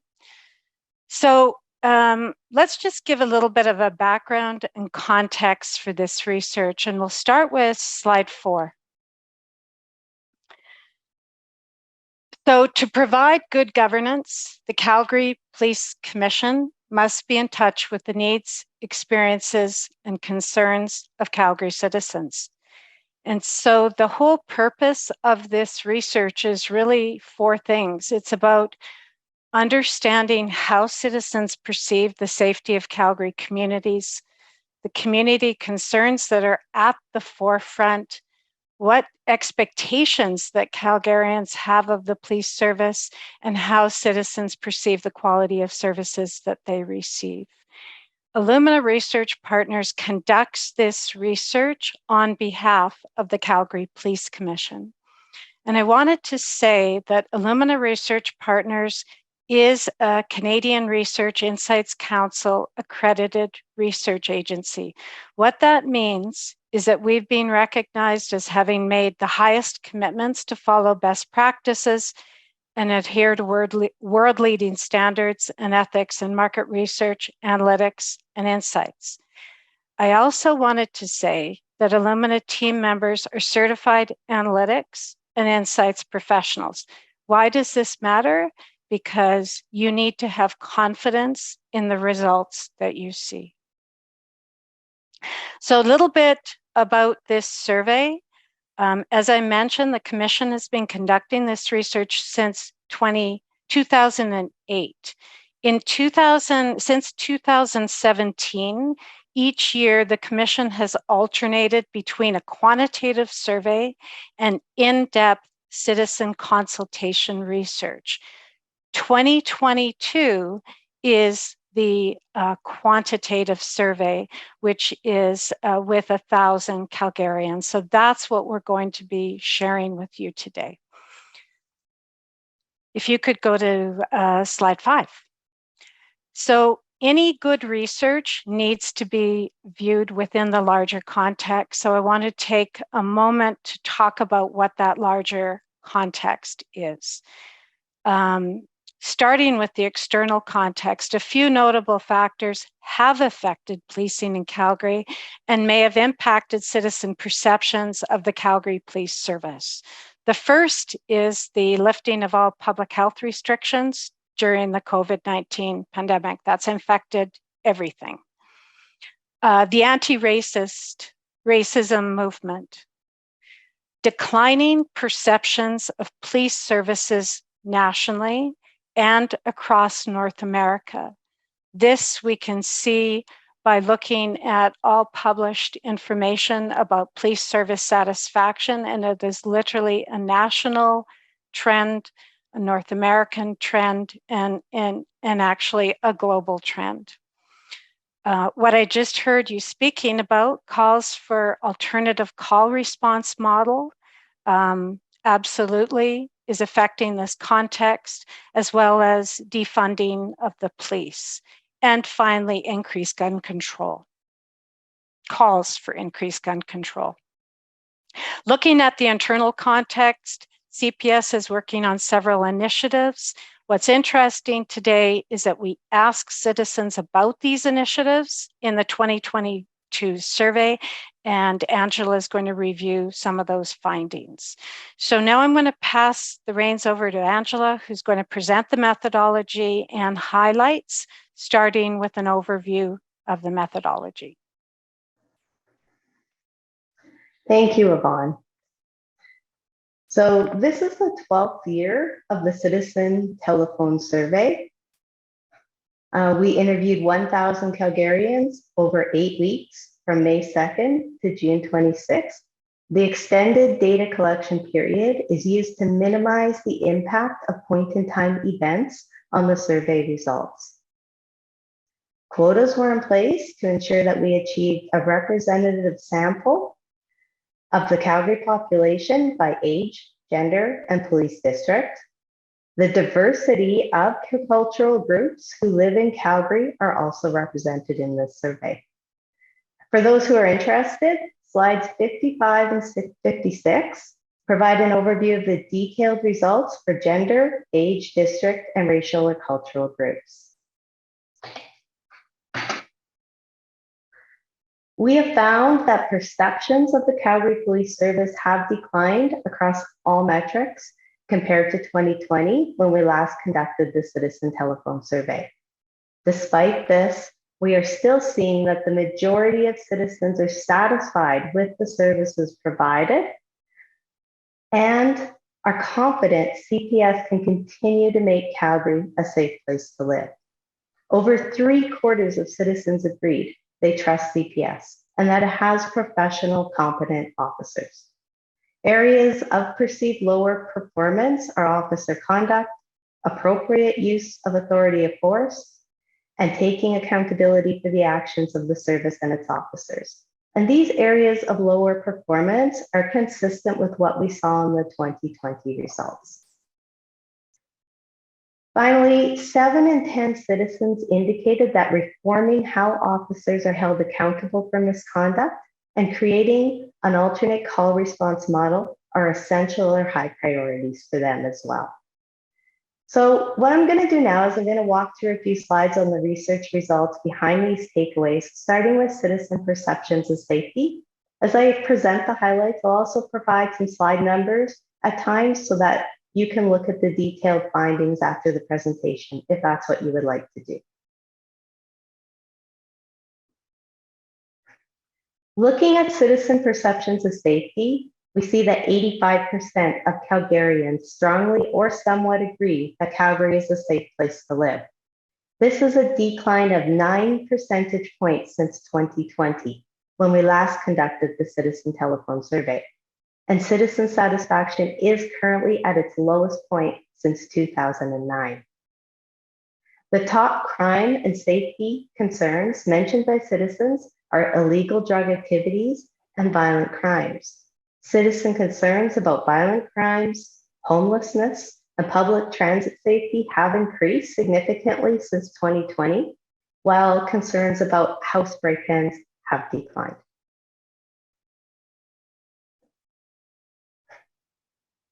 Looking at citizen satisfaction with the services provided by CPS, we see that 85% of Calgarians are satisfied or very satisfied with the services provided. However, this is a significant decline since 2020, where 93% of citizens were satisfied with those services.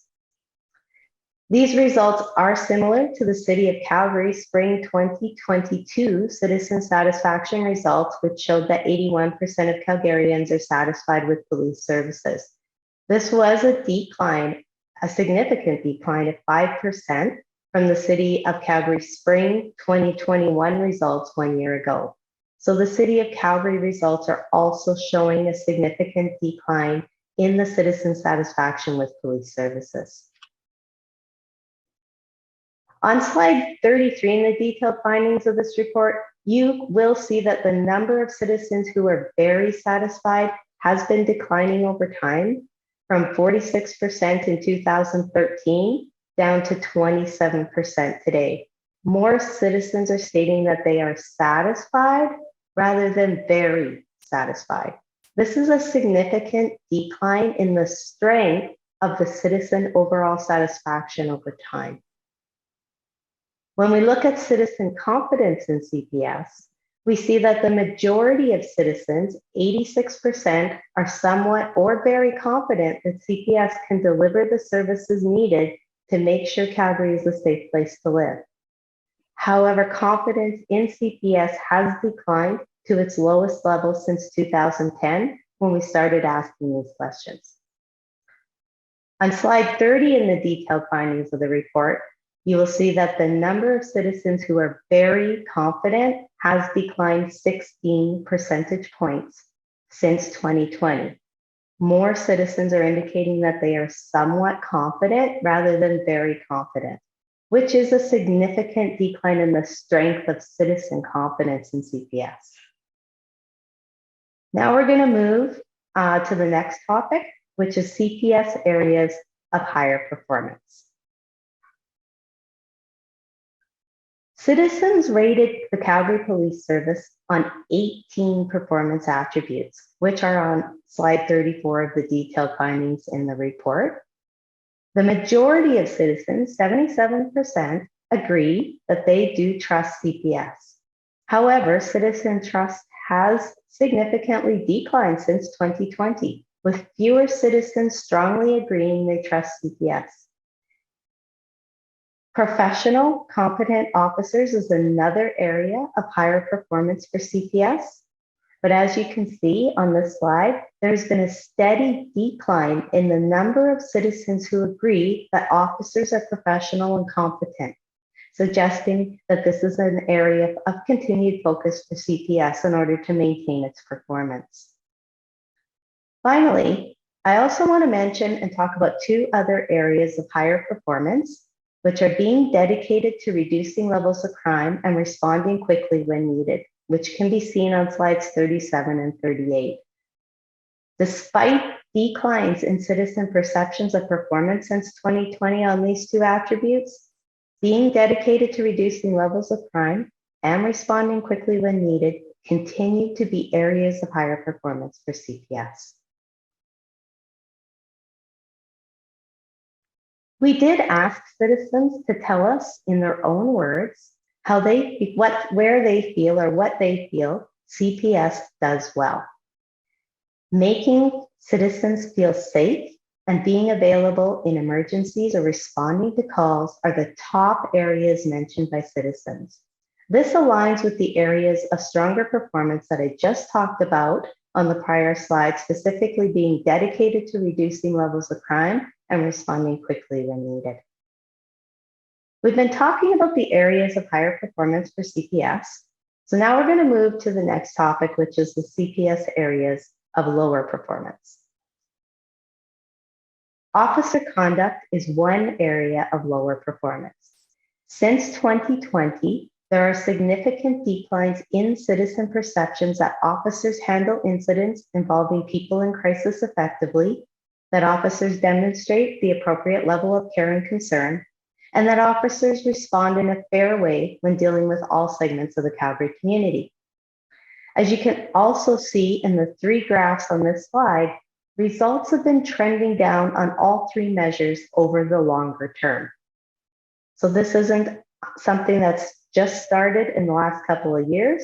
This declining performance has been happening for several years. Two other areas of lower performance are the appropriate use of authority and force, and CPS taking responsibility for the actions of the service and its officers. On the left side, we can see that about 2/3 of Calgarians have moderate to high agreement that CPS uses its authority and force appropriately. On the right side of the slide, we see that agreement that CPS takes responsibility for the actions of the service and its officers has significantly declined from 75% in 2020 down to 63% today. We know from the CPS initiatives measured in this survey that CPS is currently working on how officers are held accountable for misconduct. We will look at those results in more detail shortly, but what I wanted to say is that reforming how officers are held accountable for any misconduct was ranked as an essential or high priority by 72% of citizens. So this is an area citizens agree is a priority. We also asked citizens to tell us in their own words the areas where they feel CPS can improve.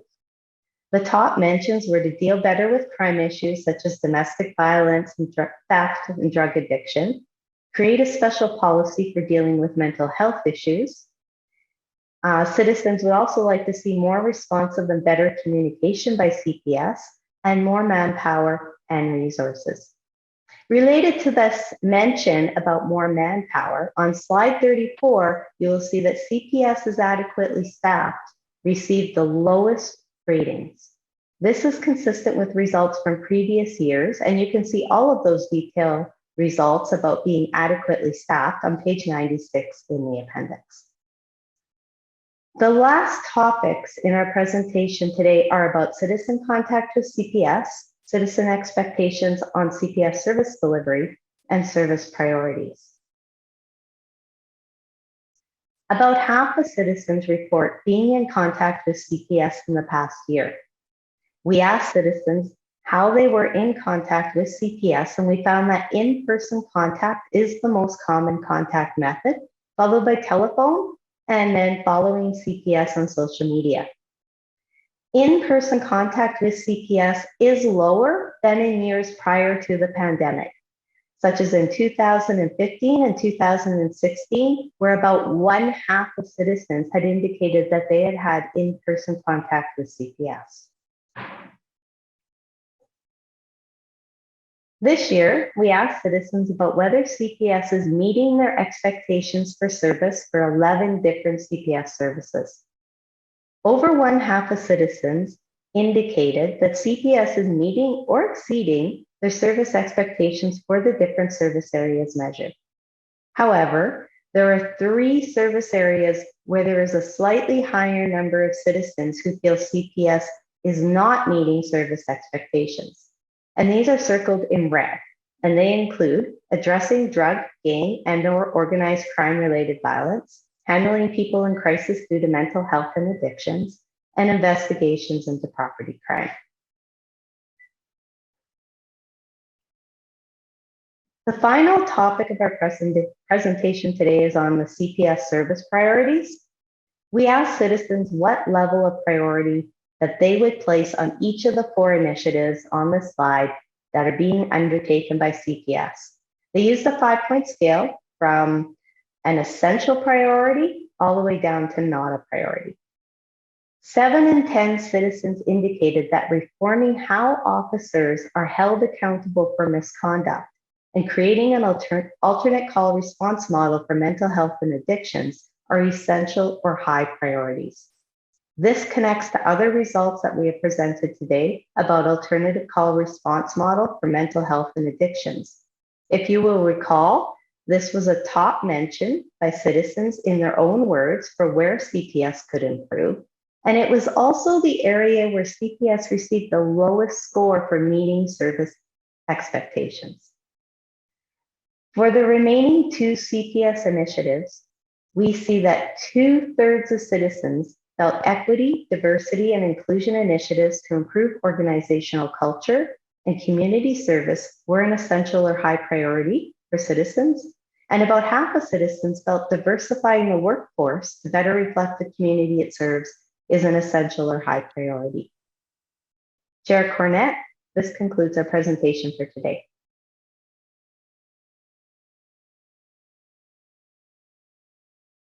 I'm just imagining 1,000 interviews, which would take some time, and for pulling it all together.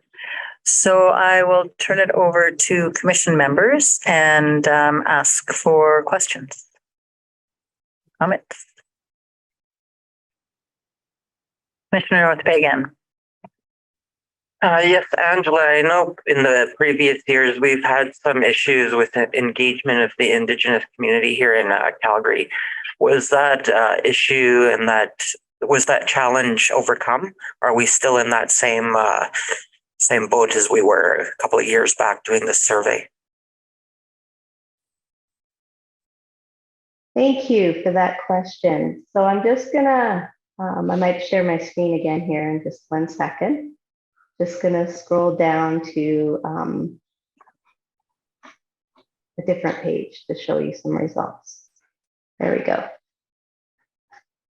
Oops.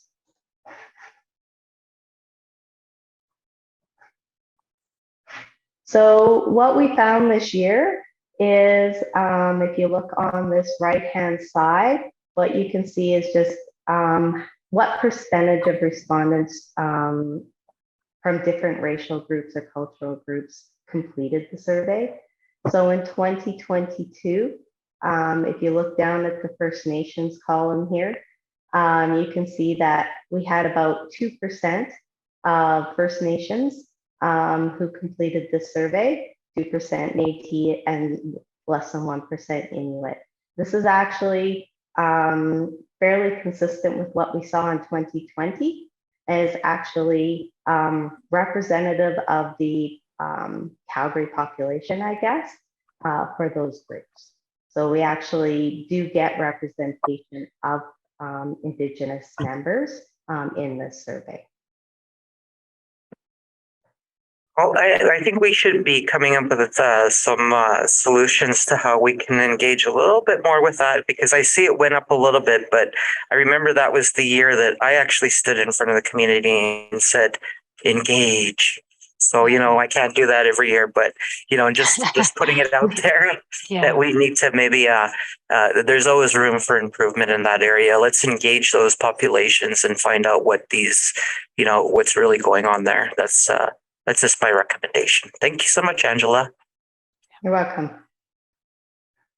Thank you. Commissioner Siddiqui. Thank you, Illumina, for the report. It's a question for the service. When you look at the 4 priorities, sorry, my computer, that are identified there by citizens, I'm just wondering if there's a way to base your communications to address some of those going forward. Because there is some work happening, for example, with the alternative, and there's some in terms of recruitment and a diverse workforce. Again, communication always seems to be an issue in any organization. Is there a way to start answering some of these questions and getting information out there? So I'll jump on that one, just noticing that and thinking of the same sort of internal issues we're facing around getting updates around progress and that type of thing to employees. It's the same sort of thing here. We're actually pretty well positioned with where we are with those 4 priorities for 70% of Calgarians. The key is to be able to get that out. So I think with the town halls, with the engagement with the diversity advisory boards and the anti-racism committee, going and actually focusing on this survey, the results of this survey and those particular findings. And I think we saw the same thing last year with the quantitative work that Yvonne talked about with specific communities. There were some perceptions and stuff like that. And I think now we're in a better position than ever to be able to get out face to face again to address those particular communities around those particular issues. Thank you very much. Commissioner Lynch-Proctor. Thanks, Chair. Yvonne, this might be a difficult question, but I'm going to ask it anyways. At the start of your presentation, you talked about the broader context and of declining perceptions of police nationally. Are there any results in this survey that you think are inconsistent with the declining perceptions nationally, or that are, said another way, unique to Calgary? Do you have that information? Mm-hmm. It's a good question. Is there anything? And so I'm going to ask that question of Angela. It's something that we've had a lot of conversations about as we've been looking at these findings from from Calgary findings and comparing them to findings that are published from other services. Angela, how would you answer that question? Honestly, I'm not thinking like when I'm trying to think right now about what we saw in the surveys and I in the results, and nothing's coming to mind that's really specifically unique to CPS. Of course, the questions around your initiatives are unique, but other services aren't doing the same types of initiatives necessarily. So when we've looked at results from other services, such as Edmonton, for example, or Regina, or Ottawa, or the RCMP, what we're seeing is similar shifts, or similar declines in their results that you're seeing in your results. So we are seeing that across different organizations. I can't off the top of my head say that there's a specific area that is unique for CPS. Mm-hmm. Like to build on what Angela said, if you look at results from, let's just specifically look at other Canadian police services, a key message that we see, a key finding that we're seeing is that satisfaction remains high, but is declining. So there really is a lot of similarity in police service results. I think it is unique in Calgary that we're, in terms of what we're asking, looking at citizen views on some of these specific initiatives that Calgary has undertaken, getting citizen feedback on if it's considered, what level of priority it's considered. That I think is unique. But this overall trend, it's happening a lot of places. That doesn't mean, I hesitate saying that because that doesn't mean there's not improvements to be made, but it is an important fact in the context. Thank you. I agree with your last comment, and I was going to make the same. It doesn't decrease the relevance and importance of the results, but yes. I think it is important context for us to consider. Thank you. Thank you. Commissioner Campbell. Thank you very much, Chair.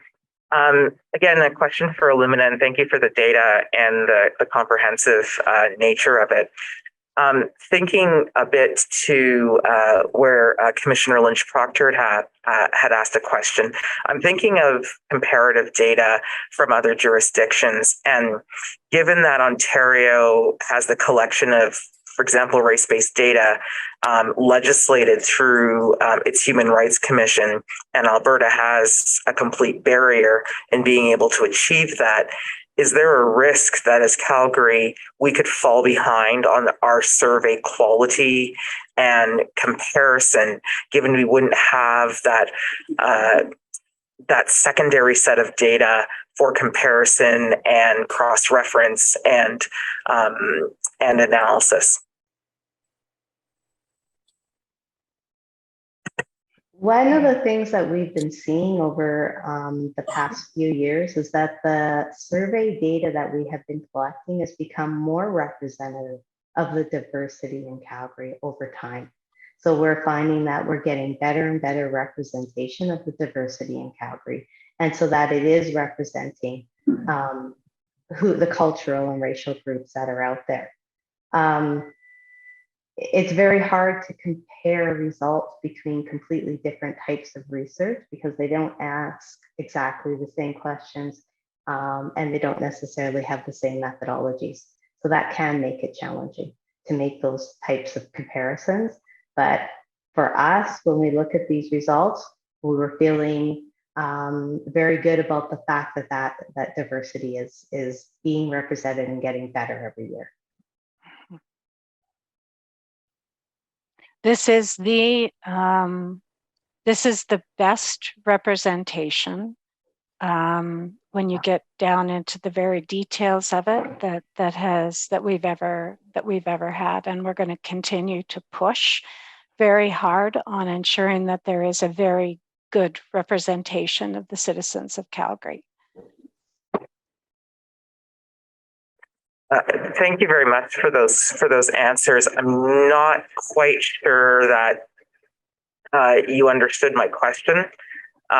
So because police services in Ontario have the ability to collect race-based data at an operational level, patrol officers, investigators, detectives, all of those quality folks have that ability to collect that data.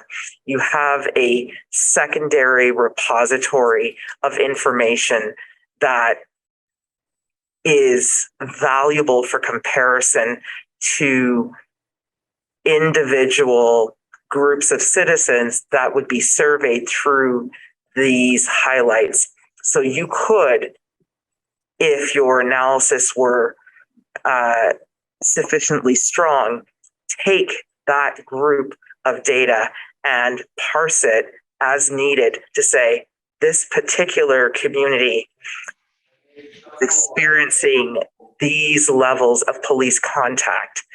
And when we look at their citizen satisfaction survey results, they also look like this. Yeah. That's what I'm asking. We're not going to be able to do that in Alberta. Does that put our survey quality at risk? Go ahead, Angela.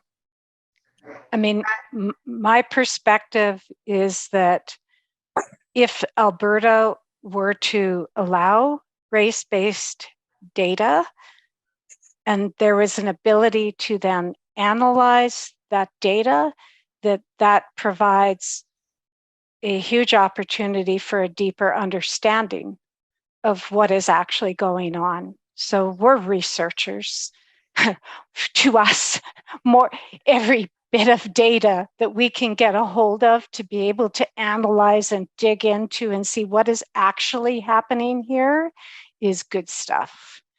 Having said that, when we look at that, not having access to that's additional information. The survey itself can still do a very, very good job assuming that it is representative of the community, it's collected and analyzed with all the proper standards and the deep analysis that's required. It just would be wonderful to be able to have more data to be able to understand, because I think we all know that if you understand what is actually happening, that it gives you the opportunity to make the change that we all are looking for. Thank you very much, Ms. Browers. Back to you, Chair. Thank you. I have a question with respect specifically, there's a general one and then a specific one on page 31. It talks about, says the responses are based on what I have seen or heard. And then the other piece on the bottom is based on personal opinion. Can you tell us a little bit more about what those two different things mean? Yes, thank you for that question. So we asked respondents to tell us in their own words, why are you or are you not confident that the Calgary Police can deliver the services needed? For some citizens, what they would just answer is very simply, that's what I've seen or heard. They don't specify any more than that. They don't explain any more than that. They'll just say, that's just what I've seen or heard. So that's why I have that rating for my confidence. And then for other people, they'll say things like, it's specifically, that's my personal opinion. And they won't provide any more depth or additional rationale before that, for that particular response. So they'll just say, that's my personal opinion. So that's exactly what people are saying in the survey. We do get a percentage of people that respond in that way. Whereas, as you can see from the other responses on this slide, many people are much more, give much more depth to the response, and they'll talk about, you know, the competence or the helpfulness of officers, for example, or the professionalism, or their concerns about them being overworked or understaffed. So it's all just depends on the respondent and how much they're willing to tell us. Okay, so the 7 and 9% there refer to negative sentiments specifically, or is positive? Which we don't know. You don't know? No. And so what I could do is well, off the top of my head, I don't know. So let me reframe that a little bit.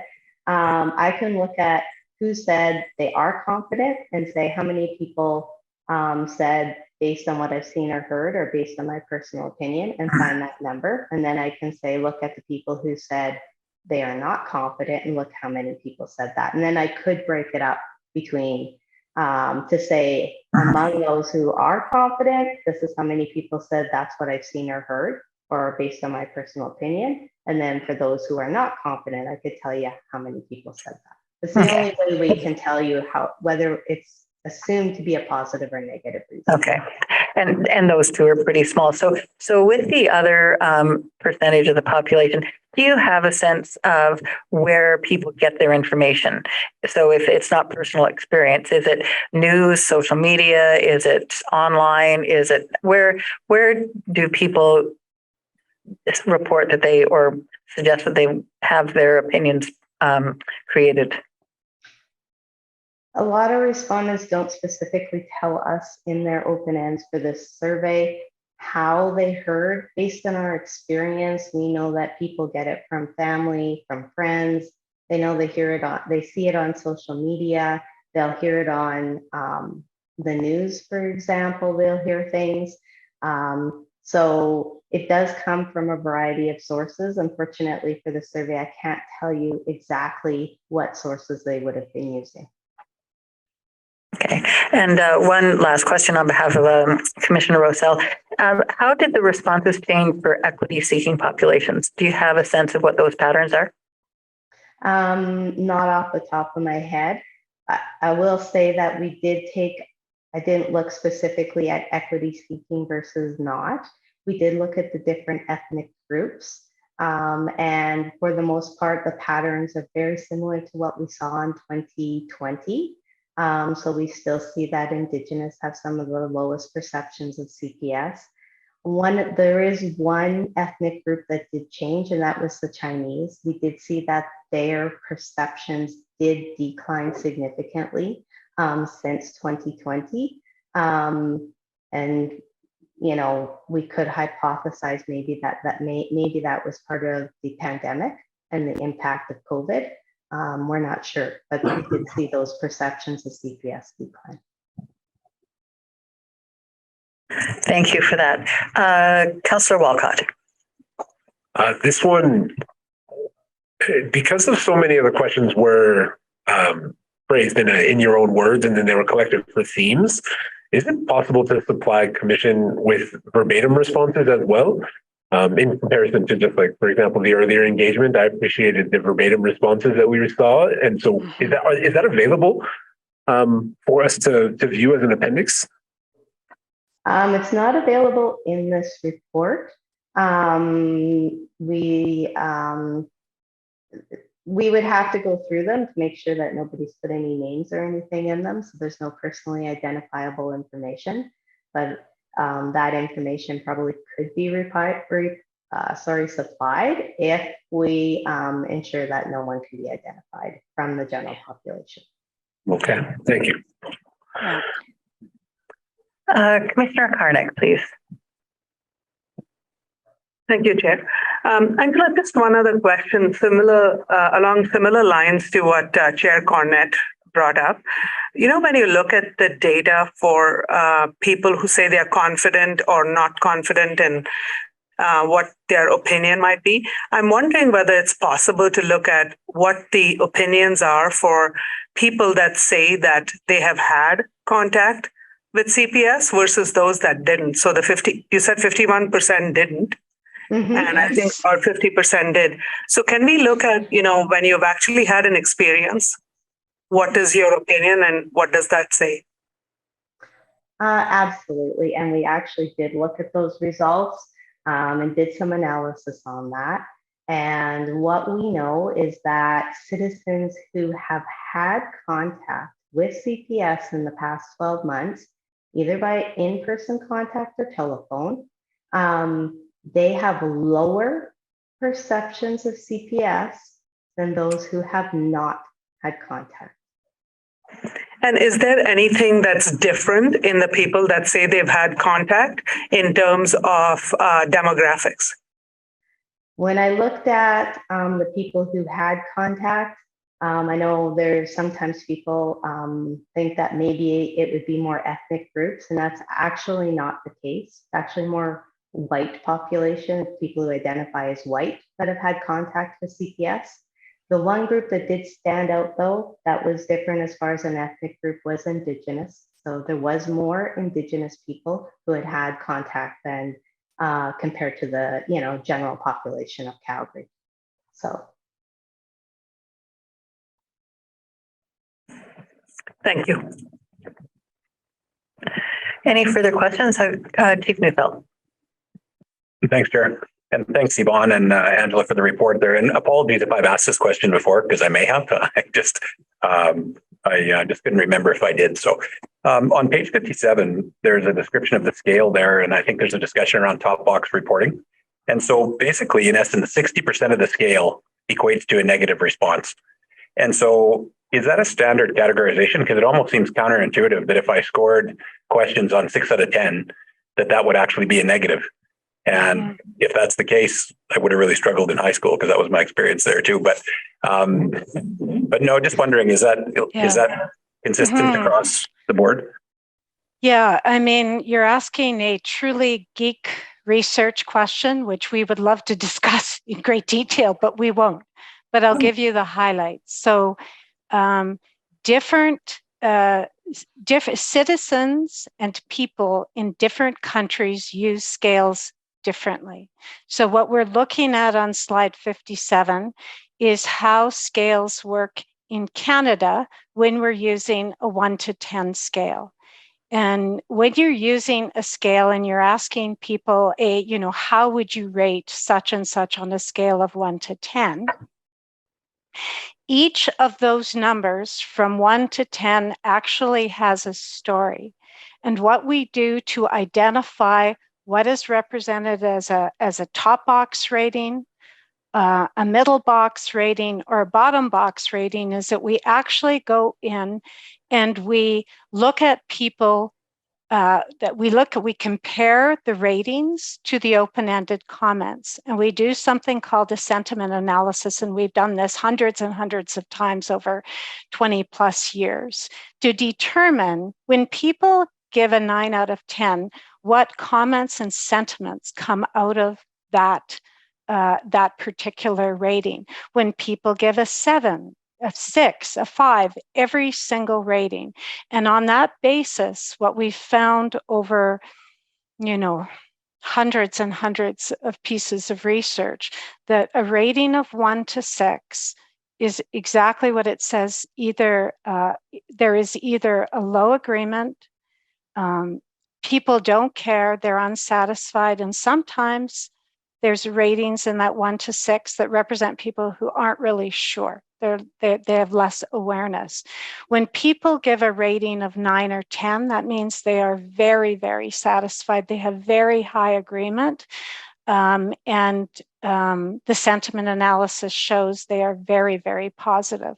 And people who give a 7 to 8, there's usually some mixed results in there, but the strength of the agreement isn't as strong. So there's actually, and I will stop talking about this because I truly can't geek out on this topic. There's been a lot of research globally on scales, within our own practice. So there's a lot behind it. So looking at the 7 through 10, as we do in much of the survey, is a fair way to look at things. Okay, thanks for that. Appreciate the answer and the color on that.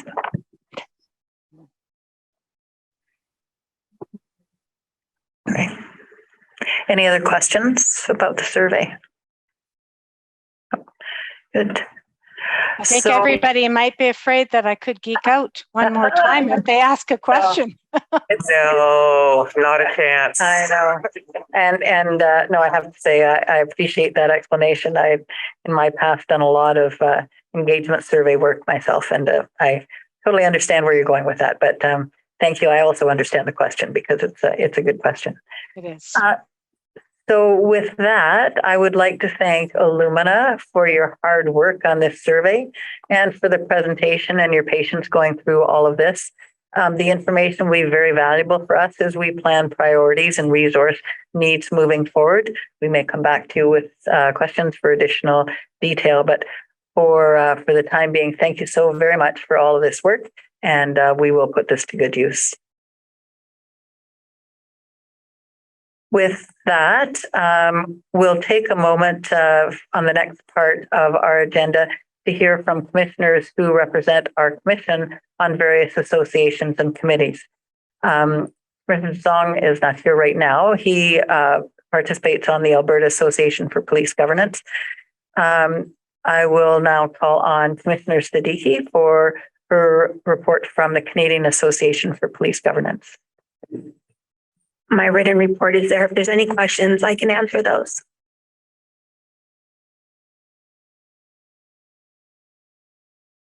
And hearing no questions or further discussion on that, I will move over to my report, which is with respect to the Calgary Police Youth Foundation. And just for awareness, the Youth Foundation, the Calgary Police Youth Foundation, is focused on supporting youth programming, and its purpose is to educate children and youth about good citizenship, safe communities, policing, and avoiding victimization and criminality. So they raise money and support the programs that are provided by both the service and other partners in the city. There have been a number of events over the summer. They continue into the fall to raise funds. As a footnote, today is the launch of CPS calendars. There's a traffic one mounted and canine calendars. So those were launched today. One thing I would note is there is work underway to expand the ISSP program, which is the Integrated School Supports Program.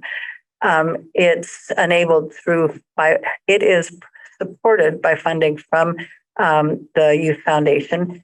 A number of months ago, the province through AHS chose to fund more work and expand this program into other parts of the province. So they're working with Calgary Police Youth Foundation to expand the program using that as a model that's working fairly well.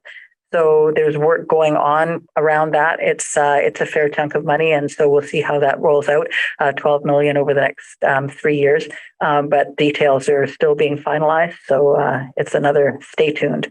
And I would just suggest that anyone wants to hear more about all the excellent programming that gets done. There is an excellent website with the Calgary Police Youth Foundation. You can find all the programs and things they do there. So with that,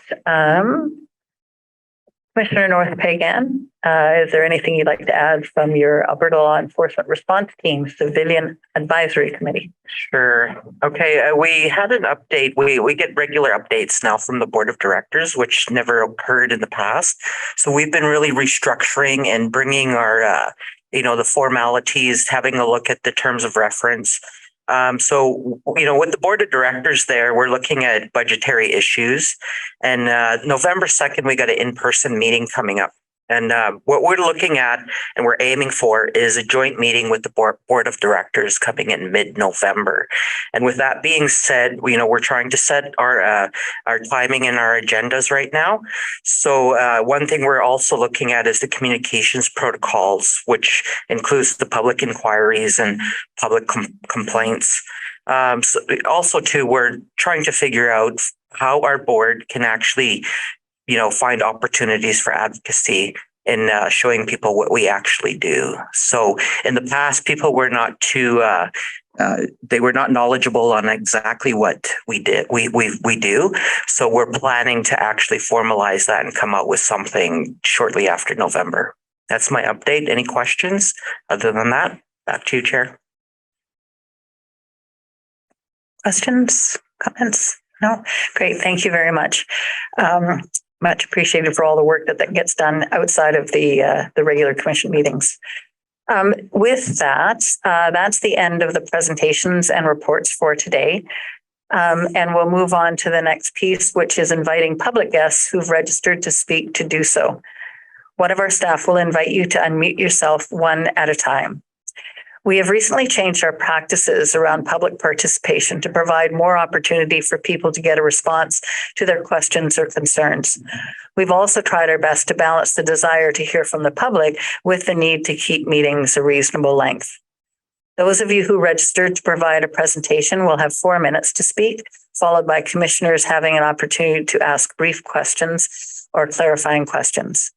Those who've registered to ask a question will have 2 minutes to speak, followed by a member of the Commission or Calgary Police Service having 2 minutes to respond. Please keep your comments to the topic you provided when you registered.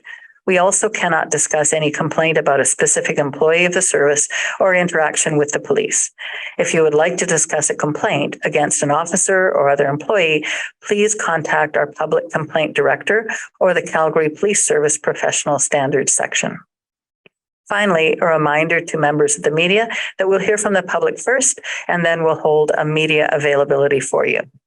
So with that, I will request if you could put through the first speaker. Thank you, Chair. Our first speaker today is Mr. Eddie Sue, and he has a question regarding the consistency of police reports being taken by phone. Please go ahead, Mr. Sue. Oh, hi. Hi, commissioners and CPS officials. Thank you very much for your time.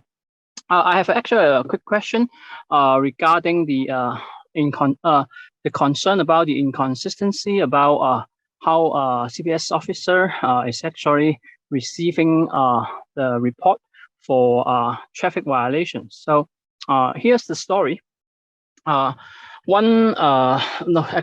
There's Asian community members actually share experience is that the committee member actually got the ticket from a police officer, and when the police officer told the member how the ticket was issued is based on the third-party witness that report to directly to the 911 or a police hotline that the member actually make a traffic violation there, and so based on the witness third-party witness report, he issued the ticket.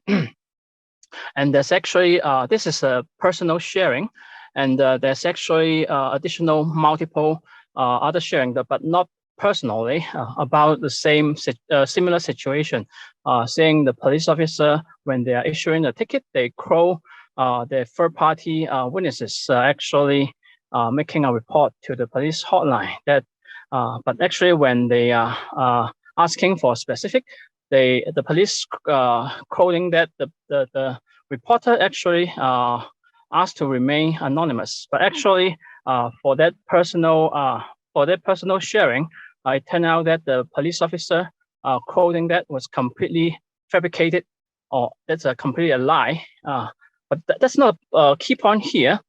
There's another occasion I got to know. There's another sharing about making personal report to the police, saying actually another member encounter a traffic violation and also recorded with dash camera. With the dash camera footage, this member called to the police and want to report this violation to the police. But actually, for that particular case, the police actually saying when they view after they viewing the footage, they saying this from the footage, although there's a very clear the traffic violator actually make a very dangerous lane change and almost caused an accident, but the police did nothing. So not even issue a ticket or not even taking any further steps. So my question would be, in handling this, actually, there seems to be very obvious discrepancy or inconsistency in how the police actually are handling the reports. Because when the police officer calling them for issuing a ticket, they call it actually, it looks like when the reporter can actually call and the police will take it as an evidence and not even having to review it like with the name or with the footage or anything. Just when they call, even they remain anonymous and they call it as an evidence. But actually, when we are doing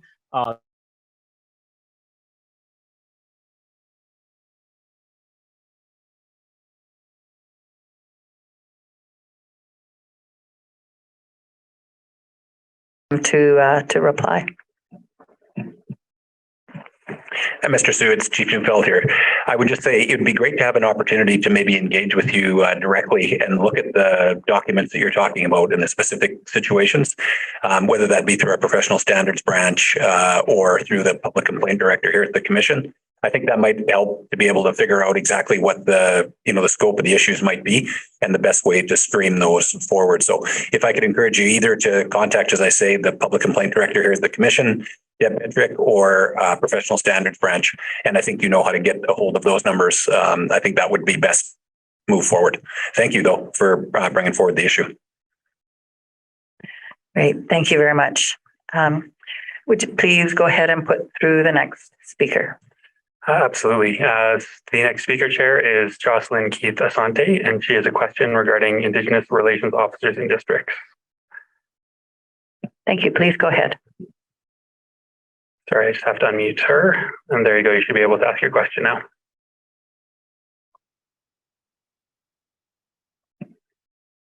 Please go ahead, Jocelyn.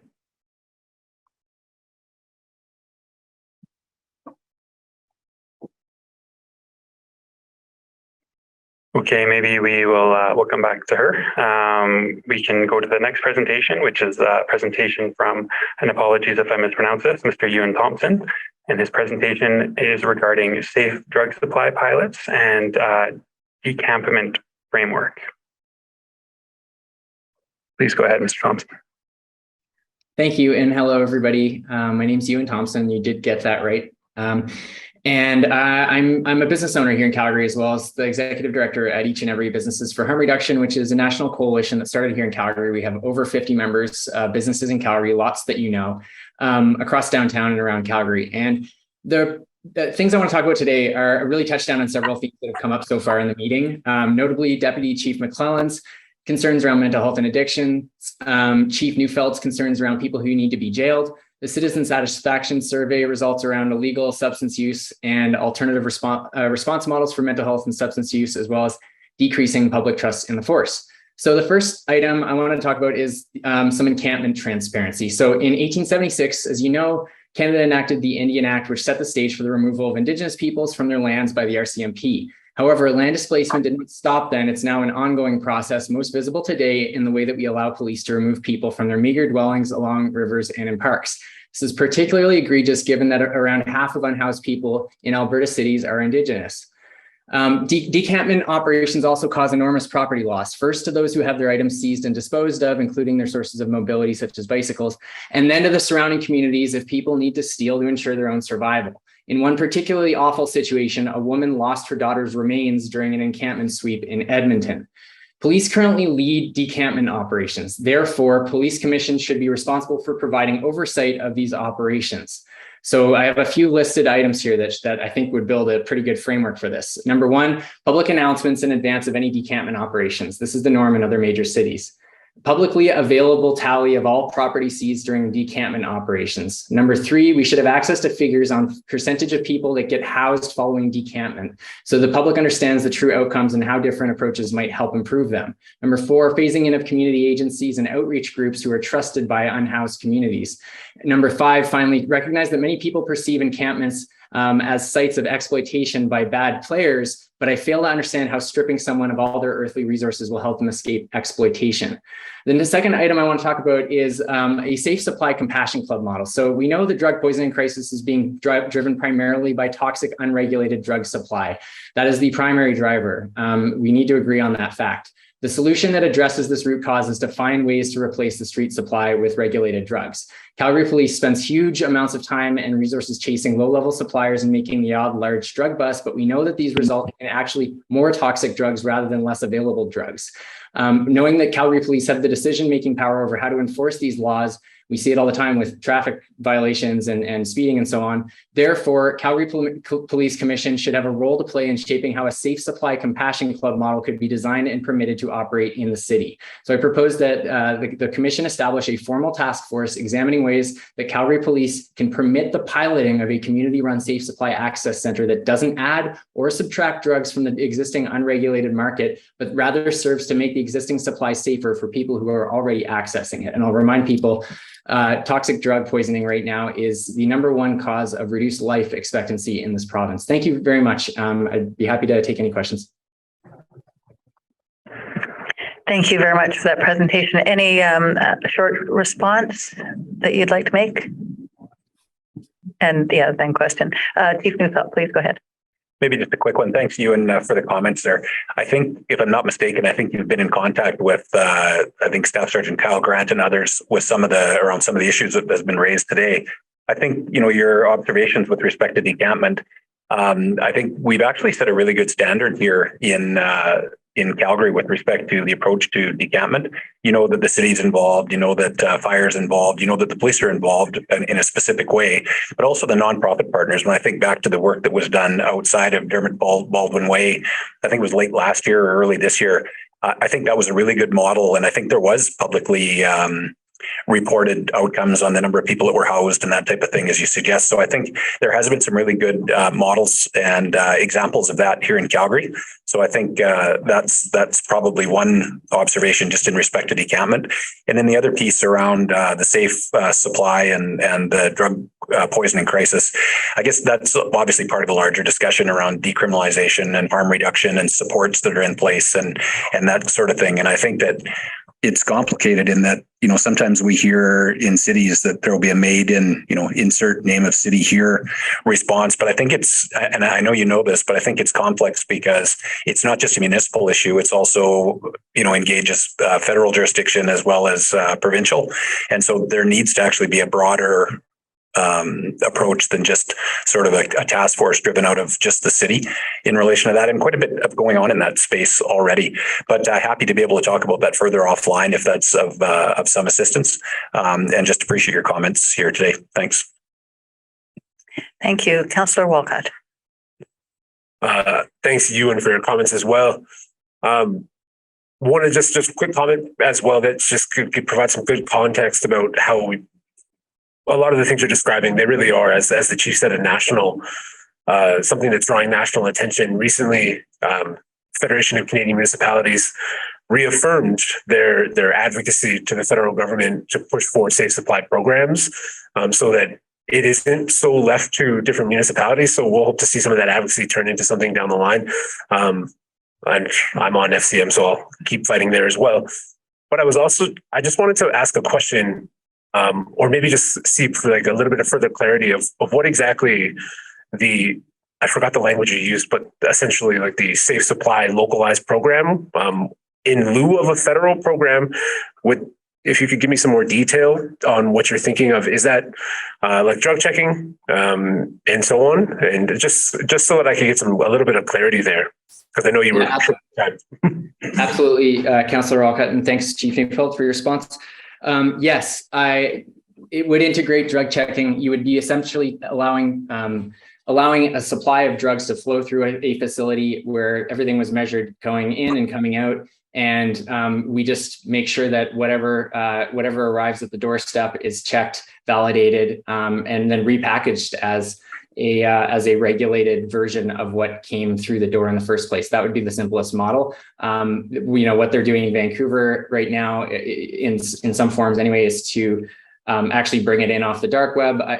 That's one model that can work, but I recognize the federal government won't get behind that, and they so far have shown no signs of doing that. So I just want to emphasize that the provincial government is not moving forward on a safe supply access for our entire province. So that's one partner we can't rely on at this moment. So between the feds and this municipality, it really is up to us to decide how this is going to happen, because it absolutely must happen if we're going to find an exit ramp from the drug poisoning crisis. Thank you. No, just wanted to say thank you for your response. Great. Thank you for that. Do we have Jocelyn Keith Asante? Just give me a moment to check here. Yes, Ms. Asante. Perfect. We do have her, Chair. Thank you very much. Hello, I'm Jocelyn Keith Asante, and I'm here representing the Calgary Alliance for the Common Good. As a committee member to the Alliance Truth and Reconciliation Research Action Team, I will begin with some pertinent history of policing in Canada in honor of upcoming National Day of Truth and Reconciliation. When settlers began arriving in Canada, they needed to be protected, so the Northwest Mounted Police were formed. Their primary directive was to protect the settlers, stolen land, and resources from the savages. Northwest Mounted Police grew to the RCMP. RCMP training is the template for all local police training across Canada. The biases against Indigenous is built into training of all police officers, including Calgary City Police. Indigenous peoples are more likely to be killed by police with a ratio of 10-1, despite the overall Indigenous population being less than 10% of the total. We are asking the Calgary Police Commission to request a specific budget line item in the upcoming CPS budget for the Indigenous Hub. This ensures that the Indigenous Hub receives the funding it needs for its important work. Number of Indigenous peoples in Alberta, 6.5%. Indigenous women incarcerated in Edmonton Jail, 65%. Indigenous men incarcerated in Edmonton Jail, 60%. We continue to ask for additional Indigenous liaison officers until we have one for each district across the city. As the way of fulfilling the CPS's commitment to the missing and murdered Indigenous women and girls calls for Justice 9.4, specifically 2. Specialized Indigenous policing units are to lead the service's efforts in community liaison work, community relationship building, and community crime prevention programs within and for Indigenous communities. Will the Commission support this? It is recognized that when Indigenous liaison officers build relationships with Indigenous communities in each district, there is less need for frontline police to police them. In addition, these relationships will support the Major Crimes Murdered and Missing Indigenous Persons Unit address these cases, which are 40% of all their cases, not only faster, but to solve them. We are inviting Chief Neufeld, Deputy Chief McClellan, and her team to join us for the Calgary Alliance November 3rd Action Assembly at 7 p.m. We have directed emails to them with further information on this invitation. At the Assembly, we will be discussing the importance of the 2 requests above and asking for a commitment from CPS on these requests. The Mayor and City Council will attend this Assembly at Temple B'nai Tikva at 7 p.m. Thank you very much. Thank you for your question, and I'll turn it over to the service if you would like to respond to that. Thanks very much, Chair, and thanks for the question. And thanks for the invitation. Yes, we will be there on Monday the 3rd, my team and I. So we continue to have these conversations. We continue to work with our Indigenous relations team and work towards the support that we have continued to be advocates for with respect to our partnerships and the work that we're doing with our Indigenous partners. So as we know, the reality is with our staffing crisis and the amount of members that we're able to deploy currently on the street obviously has an impact on this request, but we continue to seek out other methods and other ways so that we can support our partners, and we will continue to have these conversations. Thank you very much. And I think that's all the public participants today. I also just want to mention that we received 7 written comments, and those were included in the Commission's material and will be considered for action if appropriate and response if appropriate. So those are in our materials. With that, we'll move on to the media availability. I would like to say that I appreciate the comments that were provided today. And at this point, we can adjourn the public portion of the Commission meeting and thank everyone for coming. The Calgary Police Service members and members of the public can now leave the meeting. Commissioners may choose if they want to either take a break or the Chief and I, regardless, will stay on to take questions from media. Thanks. Thank you, Chair. We're just going to move the Chief to the other side of the room to get better video quality, and then we'll start getting up some reporters.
Okay, so we are all set now to begin the media availability.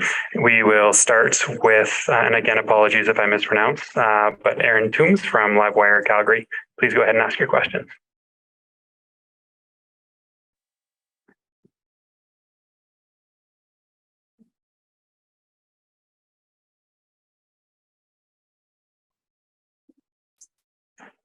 Okay, not seeing him here. We will go on to Adam Toy. Adam, please go ahead. Yeah, thanks for taking my questions. First question for the chief. Not sure if that citizen satisfaction survey, if you were able to see it before today's meeting, but I'm just wondering what your thoughts are on kind of the overall kind of the across the board hit to perceptions of the police service that was revealed in today's in today's survey, or in the survey that was presented today. Yeah, thanks, Adam. This is we had an advanced copy there, but not for a tremendously long time. But I'm disappointed. I think we value the relationship we have with the community, and we've got a lot of great people that come, as we discussed, to serve, to join the police service, to serve the community. And so to see a drop like that is never good. I guess, as mentioned by the chair, it's not surprising given the environment that we're operating in right now. And I think it was mentioned this is sort of a national trend as well. So so it's understandable that there would be drops given the spotlight that's been on policing during COVID and the changes and challenges that were dealt with respect to everything from the enforcement of COVID restrictions, which was something new for policing, to public protests and demonstrations and staffing issues and all of the things. It's almost like a perfect storm. But I think it was an issue, as was said. There was a good number of people that had clearly formed perceptions based on experiences other than direct experiences with the police service. So I think that highlights the importance of the fact that perception is very much reality. I think, as we continue to staff up and work hard going forward, I think it's clear that what was identified by Calgarians as a priority is certainly priorities for the police service, and we're well engaged in doing that work. So, I look back historically to the great work that's been done by, the men and women that served in the service before us, and they built strong levels of trust. Like, you look at those numbers, that's not a bad news story. The bad news story is the drop here. And I think, we can be proud of the numbers that were there.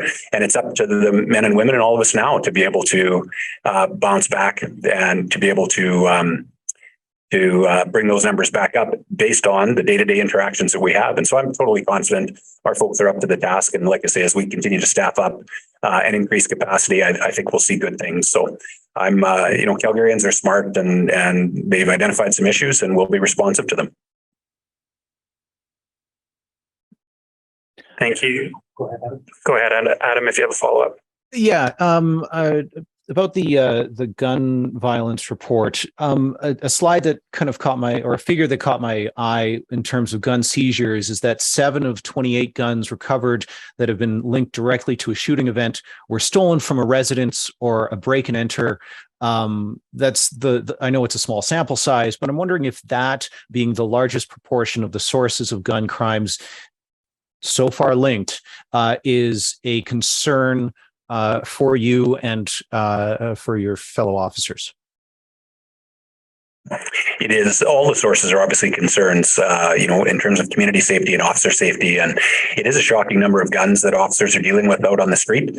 I've said before that, in years gone by, it was rare to come across a gun during a traffic stop or out on the streets. And clearly by the numbers you're seeing, it's not rare now. And our folks are well aware of that.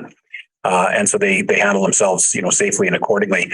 I think we've seen that, the number of guns that have been smuggled has been a relatively high number, increasing percentage of those, as you saw, now being, ghost guns and guns that are coming off of 3D printers, very hard to trace. So that's an issue as well. And then those break and enters. Again, I don't have the stats in front of me, but I suspect some of those break and enters came from other parts. Rural Alberta is an area there where we see that from time to time. And however guns get on the street and into the hands of criminals, I think is a concern, and will continue to be going forward. Any more questions, Adam? I can jump back in the queue and allow other colleagues to ask some questions. Okay. So next we will move on to Jason Herring. Please go ahead and ask any questions. Hey there. Question to Chief Neufeld here.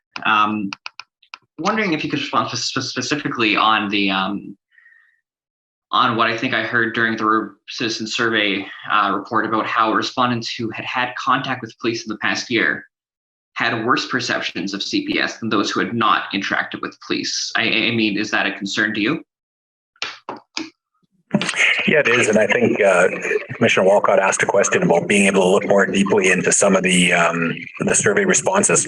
And I think there probably are learnings there. I think, right now, if I think of the amount of reports that we push to online reporting as an example, and then looking at adapting our business to make sure there's a customer service focus on areas like that, I think there might be some deeper insights in being able to see exactly the nature of the interactions and sort of where some of the concerns are. And so I look forward to the opportunities to do that if it's possible. But yeah, I think, the surveys are really good in terms of it is a representative sample of Calgarians talking about their experiences and their, whether they're direct or indirect, that form their perceptions. And as we said, perception's reality. And so we need to be paying attention to that and be responsive. Jason, I muted you if you have a follow-up that you're asking. Yeah, sorry about that feedback on my end. Just one more I'd ask on the federal gun buyback for Chief Neufeld again. This was kind of hinted at during the questions from commissioners, but I wanted to get at it a bit more directly, which is, if asked by the federal government, will Calgary Police participate in enforcing the buyback confiscation of assault-style firearms? Yeah, we would need more details. And that's something I said from the beginning, Jason, with respect to this, when the information came out about the various aspects of the bill, would be what are the details? Because again, we've talked about some of the staffing issues and capacity issues faced by the service, and then the impacts that has on service provided to the community and our citizen satisfaction. So we would just need to know what would be expected of the police service, how it would roll out. Would be concerned about things like people bringing firearms into police facilities and that type of thing. So I think when we talk about gun buybacks and this type of thing, I think there needs to be an understanding of how that might work and again, what the impact on the police service would be. So the short answer is we'd be waiting for more details to be able to give a good, thoughtful response. Okay, thank you, Jason. So the last person who asked for questions was Tom Ross. So we'll go to you, Tom. And then if anyone else on the call from media has a question, please just raise your hand in Zoom and I'll call on you.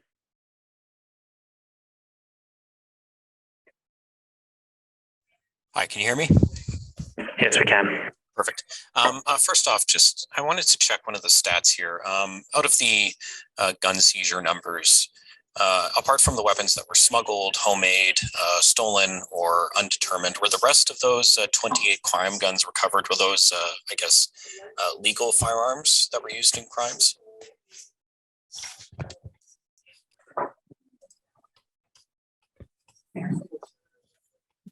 We're just getting some information to the chief. Thanks, Tom. I noticed earlier on that the numbers maybe didn't fully add up there. There was here. It looks like there was one firearm out of that full sample that you're talking about there that was lawfully owned. 2 were not reported as either lost or stolen, so that means they're likely trafficked, and that portion is being investigated by the service. 2 were trafficked, and there was 3 that are left under investigation still. So we're not certain on those. So that should add up to the 28. Okay, perfect. And then lastly, you mentioned 3D printed guns as well. And I know that there's been an increase in those this year. And what do you think is going to be the future of 3D printed firearms being used in crimes, and what can actually be done to stop it?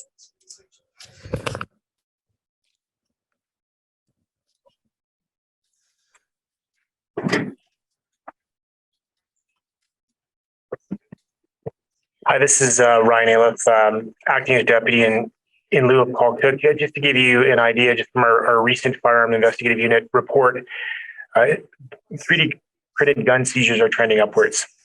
And every indication we have, not only here in Alberta, but across Canada, is that they will continue to trend upward. And we are working with our partners on strategies to try and combat the completion of these 3D guns. So some of those things may be prohibiting the pieces of those guns that can't be 3D printed from coming into the country would be one of those things. But at this point, it's just a strategy that we're looking at. Any further questions, Tom? That's all for me, thanks. Okay, and Tiffany, thank you for putting up your hands. We will go to you next.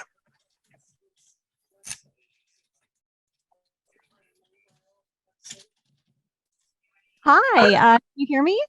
Yes, we can.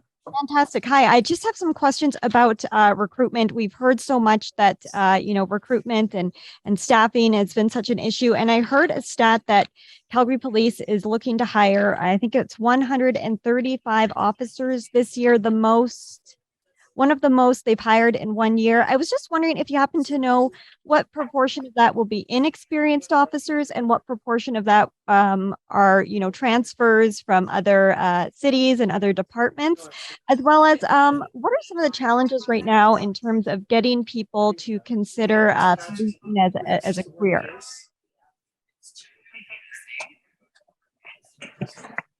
Hey there, it's Raj Gill. I'll answer that question.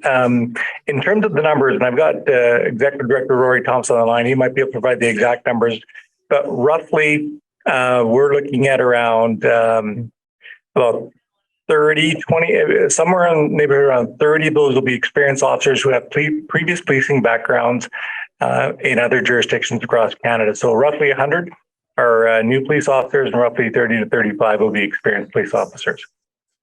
But I could certainly provide some specific numbers. Rory might have them while I'm answering your second question. You know what? We're actually, unlike most police jurisdictions, I'm not saying recruiting is easy, but our recruiting folks have done a fantastic job over the past year and a half with our recruiting outreach strategy that we developed just over a year and a half ago. And we've actually seen our numbers increase significantly. We're up around 40% in terms of applicants from previous years. And that's because of the great work our recruiting folks are doing through a proactive recruiting campaign, through lots of social media activity and lots of other initiatives they're doing both within the community through outreach programs, but also programs they've built, such as boot camps for the fitness portion, sessions where they provide learning opportunities on how to properly write the entrance exams. There's a number of those. We have a run with the recruiter that occurs once a week at 6 o'clock in the morning. And we have a number of diverse applicants who show up for that. And they get to form relationships with our police officers who are recruiters and ask specific recruiting questions. So we're actually seeing our numbers increase significantly, but it certainly is not without a lot of effort, and our folks have put a lot of effort in, and they should be commended for the effort they put in. So we hope to see that trend continue into the next few years as we continue our strong marketing and recruiting campaigns. Great. I just have another question in regards to the the citizen engagement survey. So if I'm looking at it correctly, much of that data compares 2020 to today. What impacts do you think the pandemic and the riots, what impact do you think that has had on Calgary Police's perception here in the city? Because obviously, it was a very divisive time. Sorry, Tiffany, to clarify, is that directed to the service or would you like to speak to the researchers on that? Can we do the service? Would that be okay? The service? Yeah, absolutely. Sorry, the service or the researchers? The service. Yes, you bet. Hi, Tiffany, great question.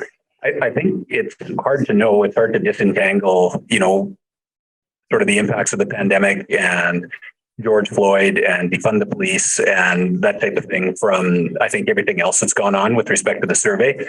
But I do think that, the one thing that we know for sure is that this sounds like it's been a national trend.